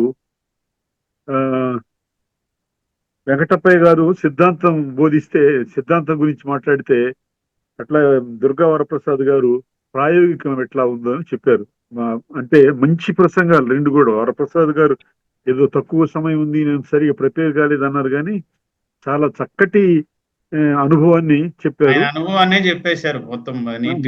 అనుభవమే మంచి ఉపయోగకరమైన ప్రాయోగికం అది. అవును సార్. అయితే ఇప్పుడు వెంకటప్పయ్య గారికి నా చిన్న ఒకటి ఏంటంటే, ఆయన చెప్పిన దానిలో ఆకర్షణీయమైన బోధన ఎట్లా అనే దానికి ఒక ఉదాహరణ చెప్పారు. ఏమంటే రాణా ప్రతాప్ సింగ్ గుర్రం కథ. అలాంటివి ఇంకా మీ మీ మీ అనుభవంలో ఎన్ని ఉన్నాయి? అట్లాంటివి అట్లా మీకు ఆ పాఠాలు చెప్పిన మాస్టర్ ఇట్లాంటి కథలు ఎన్ని చెప్పారు? చెప్తే మనం తర్వాత వాళ్ళకి ఉపయోగించుకోవడానికి ఉపయోగపడుతుంది అని ఆయన ఏమన్నా చెప్పగలరా? ఇట్లా గుర్తున్నాయని వెంకటప్పయ్య గారికి చెప్పండి సార్. అదే అంటే మీరు రాణా ప్రతాప్ సింగ్ గారి గుర్రం కథ చెప్పి తర్వాత పాఠంలో తీసుకొస్తారని చెప్పారు కదా. అవునండి. అది ఆకర్షణీయమైన బోధన విధానంలో బాగా మంచి ఉదాహరణ. మోటివేషన్ అంటారు. మోటివేషన్ టీచర్ కి కావాల్సింది కూడా అదే. అది అట్లాంటివి ఇంకా మీకు ఎన్ని రకాల కథలు అట్లాంటివి చెప్పి చేశారనేది మీకు ఏమైనా గుర్తుంటే ఒకసారి చెప్తారేమని. అంటే ఇప్పుడు చెప్పడం కష్టం, కానీ నేను ఆలోచించుకొని చెప్పాలి. అప్పుడప్పుడు ఇప్పుడు గుర్తురాదులేండి. అవును, చెప్తాను. మంచి మోటివేషన్, మంచి పాయింట్ అది. ఎందుకంటే ఆకర్షణీయంగా చెప్పడం అనేదానికి ఉదాహరణ, మంచి ఉదాహరణ అది. పాఠంలోకి తీసుకెళ్ళాలి విద్యార్థిని, అది ముఖ్యం. అవును, అంటే మోటివేషన్ వాళ్ళను అయాచితంగా వాళ్ళ పాఠంలోకి దింపడం ఎలా అనేది సార్ చెప్పిన అదే. ఉదాహరణ అది. తర్వాత మార్జాలం కోతి గురించి చాలా బాగా చెప్పారు. అవి రెండు కూడా ఎందుకంటే ఇద్దరు, అందుకనే చెప్పినా నేను, సిద్ధాంతపరంగా ఒకరు పూర్తి వివరాలతో కీనోట్ అడ్రస్ లాగా ఆయన ఇస్తే, ఈయన ప్రాయోగిక పరంగా నేను ప్రాక్టికల్ లెక్చరర్ కాదు కదా సార్. అదే అందుకని నేను ఆ మాట అంటున్నాను సార్. అందుకని నాకు మీరు నాకు అకౌంట్స్ తెలిసింది ఏంటో చెప్పాను నేను. అదే మీరు అకౌంట్స్ విభాగం నుండి వచ్చి సాహిత్యం వైపు వచ్చారు కాబట్టి అందుకనే నేను ఆ మాట అంటున్నాను. దుర్గా ప్రసాద్ గారు తన అనుభవాన్ని అంతా చెప్పారు. అందులో ముఖ్యంగా వారు చెప్పిన దాంట్లో ఈరోజు ఉన్నటువంటి ఉపాధ్యాయులకు క్షమించాలి, ఎందుకంటే అందరినీ నేను అనడం లేదు, వ్యవహారికము గ్రాంధికము అనే విషయంలో ఈ వివరాలు తెలియడం లేదు. ఎందుకంటే ముఖ్యంగా సంస్కృత పదాలు ఏంటివి, తెలుగు పదాలు ఏంటివి అనే చెన్నైశ్వరి బాల వ్యాకరణం సంజ్ఞా పరిచ్ఛేదంలో ఏదైతే చెప్పాడో ఆ జ్ఞానం లేకపోతే ఈరోజు ఎంఏ కాదు, పిహెచ్డి కాదు, ఎవరు ఎన్ని చదువుకున్నా నిష్ప్రయోజనం. కాబట్టి ఆ జ్ఞానం కలిగి పిల్లలకు చెప్పగలిగితేనే రాబోయే తరాలకు అది నిలబడుతుంది అని నా భావన. ఉమా, నువ్వేమైనా మాట్లాడతావా? నమస్కారం మాస్టర్ అండి. వాస్తవానికి టేకుమల్ల వెంకటప్పయ్య గారు చెప్పిన మాట వాస్తవానికి ఆ మార్జాల కిషోర న్యాయం, మర్కట కిషోర న్యాయం అది చాలా సరైన పోలిక. వాస్తవాన్ని నాకు అనిపిస్తుంది కాలేజీ స్థాయిలో విశ్వవిద్యాలయ స్థాయి, సరే విశ్వవిద్యాలయాన్ని కాస్త పక్కన పెట్టినా పరిశోధనాత్మకంగా ఉంటుంది కాబట్టి కాలేజీ స్థాయిలో కంటే పాఠశాల స్థాయిలో బోధించడం అనేది చాలా కష్టమైన విషయం సార్. నిజంగా అది అంటే రెండింటిలో నాకు అనుభవం ఉంది, అందువల్ల చెప్తున్నాను. పాఠశాల స్థాయిలో నిజంగా మార్జాల కిషోర న్యాయం, పిల్లవాడిని మనం తీసుకెళ్లాల్సిందంటే వాడు రాడు. సరే కళాశాల వచ్చారు, మర్కట కిషోర న్యాయం, వాడు పట్టుకుంటే పట్టుకుంటాడు, లేకపోతే వాడే దెబ్బతింటాడు. అది బాగా అనిపించింది. తర్వాత ప్రసాద్ గారు చెప్పిన మాట, నవోదయ విద్యాలయంలో అది ఆవాస విద్యాలయం కాబట్టి దాంట్లో ఉన్న ఒక ఫెచ్చింగ్ ఉంది, ఒక డ్రాబ్యాక్, రెండు ఉన్నాయి మాకు. అందులో ఉన్న సౌకర్యం ఏంటంటే 24 గంటలు పిల్లలు మా దగ్గర ఉంటారు కాబట్టి మేము ఎంత కావాలంటే అంత చెప్పుకోవచ్చు, అంత హాయిగా ఉంటుంది. రెండవది ఏంటంటే 24 గంటలు అక్కడే ఉంటారు కాబట్టి మాకు 48 పనులు ఎక్స్ట్రా ఉంటాయి అక్కడ. వాస్తవానికి ఏదో సామెత ఉంది కదా, చద్ది కంటే ఊరగా ఎక్కువ అని, మా నవోదయ విద్యాలయాల్లో అలాగే ఉంటుంది. అందువల్ల అసలు సమయం దొరకట్లేదు. వాస్తవాన్ని నేను ఛత్తీస్గఢ్ లో, రాజస్థాన్ లో నేను ఉద్యోగం చేసినప్పుడు మా దగ్గర 9వ తరగతిలో మన ఆంధ్రదేశం నుంచి పిల్లలు వస్తారు. ఏ సంవత్సరం కూడా అవుట్ ఆఫ్ సిలబస్ పక్కన పెట్టి 150 పద్యాలు తక్కువ ఏ బ్యాచ్ కి నేను నేర్పించలేదు. హైయెస్ట్ 192 పద్యాలు నేను కరోనా టైంలో, పిల్లలు ఒక 1 మంత్ ఎక్కువ ఉన్నారు, అప్పుడు నేర్పించాం. అంత సౌకర్యం ఉంటుంది, ఆ పిల్లలు నేర్చుకుంటారు. అంటే అత్యంత అంటే మనం ఏదో ఇప్పుడు స్లో లెర్నర్స్ అంటున్నాం కదా, ఆ స్లో లెర్నర్ కూడా కనీసం 150 పద్యాలు అది మొత్తం నేర్పించేవాడిని. ఒక చిన్న అనుభవం చెప్తాను నేను. ప్రసన్న అని ఒక పాప ఉంది. ఆ ప్రసన్న అనే పాప ఇప్పుడు లుఫ్తాన్సా ఎయిర్లైన్స్ లో చేస్తుంది. లుఫ్తాన్సా ఎయిర్లైన్స్ లో తన అనుభవాన్ని పంచుకుంది. వాళ్ళు ఇంజనీరింగ్ కాలేజ్ లో ఉన్న సమయంలో ఎందుకో మరి వాళ్ళు పద్యాల పోటీ పెట్టారట. పద్యాల పోటీలు పెడితే వాళ్ళ క్లాస్మేట్స్ 2-3 ఉంటే ఫస్ట్, సెకండ్, థర్డ్ వాళ్ళే వచ్చారు. ఏంటంటే ఆ అమ్మాయి ఫోన్ చేసింది, సార్ మీరు రాజస్థాన్ లో మేము 1 year వచ్చాం, మాకు నేర్పించిన పద్యాలు బాగా పనికి వచ్చాయని. అలా అంటే నవోదయలో ఉండే సౌకర్యం అది. ఈ మధ్య కాలంలో దాంతో పాటు మాకున్న చిన్న ఇదేంటంటే, కేంద్ర ప్రభుత్వం ఏ కొత్త విధానాన్ని విద్యా విధానంలో ప్రవేశపెట్టినా దాన్ని మొట్టమొదటిగా ప్రయోగాత్మకంగా నవోదయ విద్యాలయంలో పెడుతుంది. అది సక్సెస్ అయితే మిగిలిన వాటికి ఇంప్లిమెంట్ చేస్తుంది, అది సఫలం కానప్పుడు వదిలేస్తుంది. అందువల్ల అందులో 2 రకాలుగాను మాకు ఉంది, సౌకర్యం ఉంది, అసౌకర్యం ఉంది. ఆ విషయాన్ని చక్కగా వివరించారు ప్రసాద్ గారు. నిజంగా ప్రసాద్ గారు అద్భుతంగా పద్యాలు రాస్తారు. సులభమైన పదాలతోనూ రాయగలరు, పెద్ద పెద్ద సమాసాలతోనూ రాయగలరు. అందువల్ల వాళ్ళ పిల్లల చేత కూడా పద్యాలు నేర్పించడం కాదు, పద్య రచన కూడా చేయించారు. నిజంగా వారు ఈ రోజు నేను అడగగానే వెంటనే ఒప్పేసుకున్నారు నా మీద వాత్సల్యంతో. ధన్యవాదాలు అన్నయ్య. వెంకటప్పయ్య గారికి కూడా ధన్యవాదాలు. Thank you sir. Thank you అండి. థ్యాంక్ యూ ఉమామహేశ్వరరావు గారు. సార్ సార్ ఇంకెవరన్నా ఉన్నారా? అడిగే వాళ్ళు ప్రశ్నలు ఏమైనా ఉన్నాయా, సందేహాలు ఉన్నాయా? టేకుమళ్ళ వెంకటప్పయ్య గారు వారు చెప్పిన వర్గీకరణ ఉంది, అది విభజన ఉమ్, మార్జాల స్థూల న్యాయం, మార్కెట్ స్థూల అవును, అవును. న్యాయం ఉందే. ఆ, ఆ, విద్యార్థి మొదట స్కూల్ పాఠశాల స్థాయి వరకు ఉమ్, బాధ్యత అంతా టీచర్ది. అవును. తర్వాత బాధ్యత విద్యార్థి బాధ్యత విద్యార్థిదే విద్యార్థి అనేది కరెక్ట్. మంచి అవును. అదొకటి. మనకి ఇంకోటి ఏంటంటే ఆయన మంచి సూచన చేశారు. తెలుగు అధ్యాపకులకు నిరంతర శిక్షణ అవసరం అనేది ఒక సూచన చేశారు. అవును. అది అది కరెక్ట్. అది మనం గవర్నమెంట్ కి ఆ సూచన మనం పంపించవచ్చు. మనం అది ఉంది సార్, ఆలోచిద్దాం. వాళ్ళు కూడా చేస్తున్నారు. ఉమ్, ఎందుకంటే చేయడం ఉంది. అందులో ఇప్పుడు నిరంతర ఆ, దాని మీద పరిశోధన జరుగుతూనే ఉన్నాయి. 2020 నూతన విద్యా విధానంలో దాని మీద ఎక్కువ స్ట్రెస్ ఉంది. ఎందుకంటే ఆధునిక సాంకేతిక పరిజ్ఞానాన్ని, తర్వాత భాషలో వచ్చిన మార్పులు చేర్పులను వాళ్ళు చేసుకోవాలనే ఉద్దేశంతోనే SCRT అండ్ స్కూల్ ఎడ్యుకేషన్ వాళ్ళు చేస్తుంటారు. దాంట్లో భాగంగానే మనం కూడా అంతర్జాతీయ తెలుగు కేంద్రం కూడా ఇతర రాష్ట్రాల్లోని టీచర్లకు ఆ విధంగా చేసాం. ఈ నవోదయ వాళ్ళకి ఆ విధంగానే మనం మన దగ్గర చేసాము, హైదరాబాద్ లో తెలుగు యూనివర్సిటీలో. అప్పుడే వీళ్ళందరూ నాకు పరిచయం అవడం. అప్పుడు నవోదయ డిప్యూటీ డైరెక్టర్ అడిగారు, మీరు మాకు టెక్స్ట్ బుక్స్ తయారు చేసి పెట్టండి, మాకు టెక్స్ట్ బుక్స్ లేవు, వాళ్ళ ద్వారా వీళ్ళ ద్వారా మేము అవి తెచ్చుకొని ఇబ్బంది పడుతున్నారు మా అధ్యాపకులు అంటే, అప్పుడు మనం తయారు చేసాం వాళ్ళకి నవోదయ టెక్స్ట్ బుక్స్. ఇప్పుడుందా నవోదయ వారికి మన శిక్షణ, తెలుగు యూనివర్సిటీ శిక్షణ? శిక్షణ అంటే ఇప్పుడు ఎవరున్నారు ఇప్పుడు చేసేవాళ్ళు లేరు, డిపార్ట్మెంట్ లో లేరు. అంటే మీరున్నంత వరకు నడిపారు. అంతే. నేను 29 శిక్షణా శిబిరాలు కండక్ట్ చేశాను నా సర్వీస్ లో. అబ్బో. అండమాన్ లో కూడా చేశాను. 2008లో మాట్లాడండి మీరు చేసిన తర్వాత ఇప్పుడు ఈ 17 సంవత్సరాలు ఇంతవరకు మళ్ళీ జరగలేదు మాకు. అదే ఈ 17 అంటే 20 అందులో ఒకటి ఉద్యోగ పరంగా కూడా 21 రోజుల శిక్షణ ఉంటేనే కొన్ని రకాల ప్రమోషన్స్ కు మాకు అవకాశం ఉంది. గత 17 సంవత్సరాలుగా జరగలేదు. ఆ తర్వాత అది ముఖ్యమైనది. నాయుడు గారు మీరు చెప్పండి నెక్స్ట్.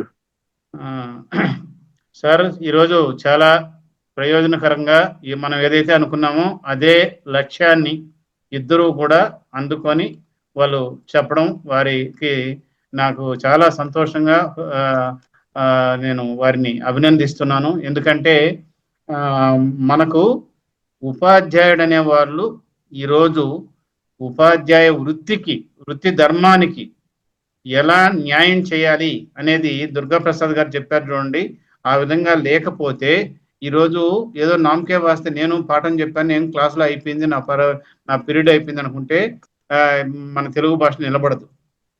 ఇప్పుడు ఇదివరకే నేను ఒక రోజు చెప్పినట్టు గుర్తు, ఈ తెలంగాణలో టీచర్లు అందరూ కలిసి కొంతమంది కొన్ని చోట్ల పిల్లలకు 7th 8th క్లాస్ తర్వాత పిల్లలకు తెలుగు పద్యాన్ని రాయడం నేర్పించారు. అంటే ఛందస్సు, దానికి ఉండేటువంటి లక్షణాలు, వీటన్నిటి గురించి చెప్పడం చేత వాళ్ళు రాస్తే అది ఒక పుస్తకంగా వేసిందండి తెలంగాణ గవర్నమెంట్. పద్యాలతో సంచిక, పిల్లల పద్యాల కథలు, అదేవిధంగా పద్యాలు పద్యం రాయడం వల్ల భాష మీద పొట్టు ఏర్పడుతుంది పిల్లలకు. అదే పట్టు ఏర్పడుతుంది. ఇప్పుడు ఉమామేశ్వరరావు చెప్పినట్టు ఆమె ఎవరో ఎప్పుడో ఇంజనీరింగ్ లో ఆమెకు అలా వచ్చిందంటే అది నేర్చుకుంటేనే అది అవుతుంది. అది ఉపాధ్యాయుడి యొక్క కర్తవ్యం. అది ఎప్పుడైతే అనుకుంటారో అప్పుడే వస్తుంది. కొంతమంది ఇప్పుడు అంటున్నారు, ఇప్పుడు దుర్గాప్రసాద్ అన్నారే, పద్యాన్ని రాగయుక్తంగా చదవలేకపోయినా పాడలేకపోయినా దాన్ని కనీసం ఎక్కడ విరచాలో అక్కడ విరిచి భావయుక్తంగా చదివితే చాలు కనీసం. సార్, మేము పిల్లల చేత మ్యాగజైన్లు తయారు చేయించేవాళ్ళం సార్. వ్రాతపూర్వక మ్యాగజైన్లు, తర్వాత వాళ్ళే టైప్ చేసేవాళ్ళు తెలుగులో. వాళ్ళే టైప్ చేసేవాళ్ళు. వాళ్ళే టైప్ చేసి చక్కటి మ్యాగజైన్లు ప్రతి సంవత్సరం 9th క్లాస్ చేత 11th క్లాస్ వాళ్ళకి బోర్డ్ ఎగ్జామినేషన్స్ లేకపోవడం చేత 9వ తరగతి వాళ్ళ పేరేమో నవకల్పన అని నవ అనేటువంటి చేర్చేవాళ్ళం. తర్వాత 10వ తరగతి వాళ్ళకేమో నవోదయ అని చెప్పి చేర్చి మ్యాగజైన్లు వచ్చాయి. కేవలం విద్యార్థుల యొక్క రచనలే, అందులోనూ తెలుగు రచనలే. అదేనండి, మీకున్న కుతూహలం కొద్దీ, మీకున్న ఉత్సాహం కొద్దీ మీరు చేయగలిగారు. అది అందరిలోనూ రావాలనేది మా తపన. అటువంటిది రాష్ట్ర స్థాయిలో ఉండేటువంటి ప్రాథమిక మాధ్యమిక విద్యాలయాల్లో కనుక అటువంటిది వస్తే తెలుగుకి పూర్వ వైభవం తప్పనిసరిగా వస్తుంది. వస్తుంది వస్తుంది ఖచ్చితంగా వస్తుంది. అదే ఎందుకంటే ఇప్పుడు కూటమిలో కూడా టీచర్లు ఉన్నారు, కొంతమంది పద్యాలు నేర్పిస్తున్నారు, వాళ్ళు చదువుతున్నారు, పద్యాల పోటీలు పెడుతున్నారు. కానీ పెడుతున్నారు. ఆ, ఉపాధ్యాయులు బాగా పనిచేస్తున్నారు, చాలా మంది చక్కగా పనిచేస్తున్నారు సార్. అదే పని చేస్తున్నారు. కాబట్టి అలా వాళ్ళే స్ఫూర్తిదాయకంగా ఉండాలి రాబోయే తరానికి, భవిష్యత్ తరానికి. అలాగే ఉపాధ్యాయులు ఒక బృందంగా ఏర్పడి ప్రచారం చేయడం కూడా తప్పేం కాదు. ఎందుకంటే కాదు. ఆ తెలుగుకి ఆ స్థితి రావాలంటే కొన్ని రోజుల్లో అది అవసరం కూడా అవుతుందేమో. అదే సార్, ఈ విషయాలనే చెప్పడానికే ఈ వేదిక మనం ఏర్పాటు చేసింది. ఎందుకంటే పాఠశాల క్యాంపెయిన్ కి వెళ్తారు, తెలుగు ఇక్కడ ఉండేటువంటి గవర్నమెంట్ విద్యాలయాల్లో ఉండేటువంటి వాళ్ళు కూడా అటువంటి క్యాంపెయిన్ చేయాల్సినటువంటి అవసరం తప్పనిసరిగా ఉంది. అదే అదే అదే అందరికీ ధన్యవాదాలండి. నమస్తే అండి. నమస్తే. మళ్ళా 1వ వారం అంటే సెప్టెంబర్ 1వ వారంలో 1వ ఆదివారం, మొదటి ఆదివారం తర్వాత కలుద్దాం. Okay sir. నమస్కారం అందరికి. నమస్కారం అండి వెంకటప్పయ్య గారు, నమస్కారం దుర్గా ప్రసాద్ గారు.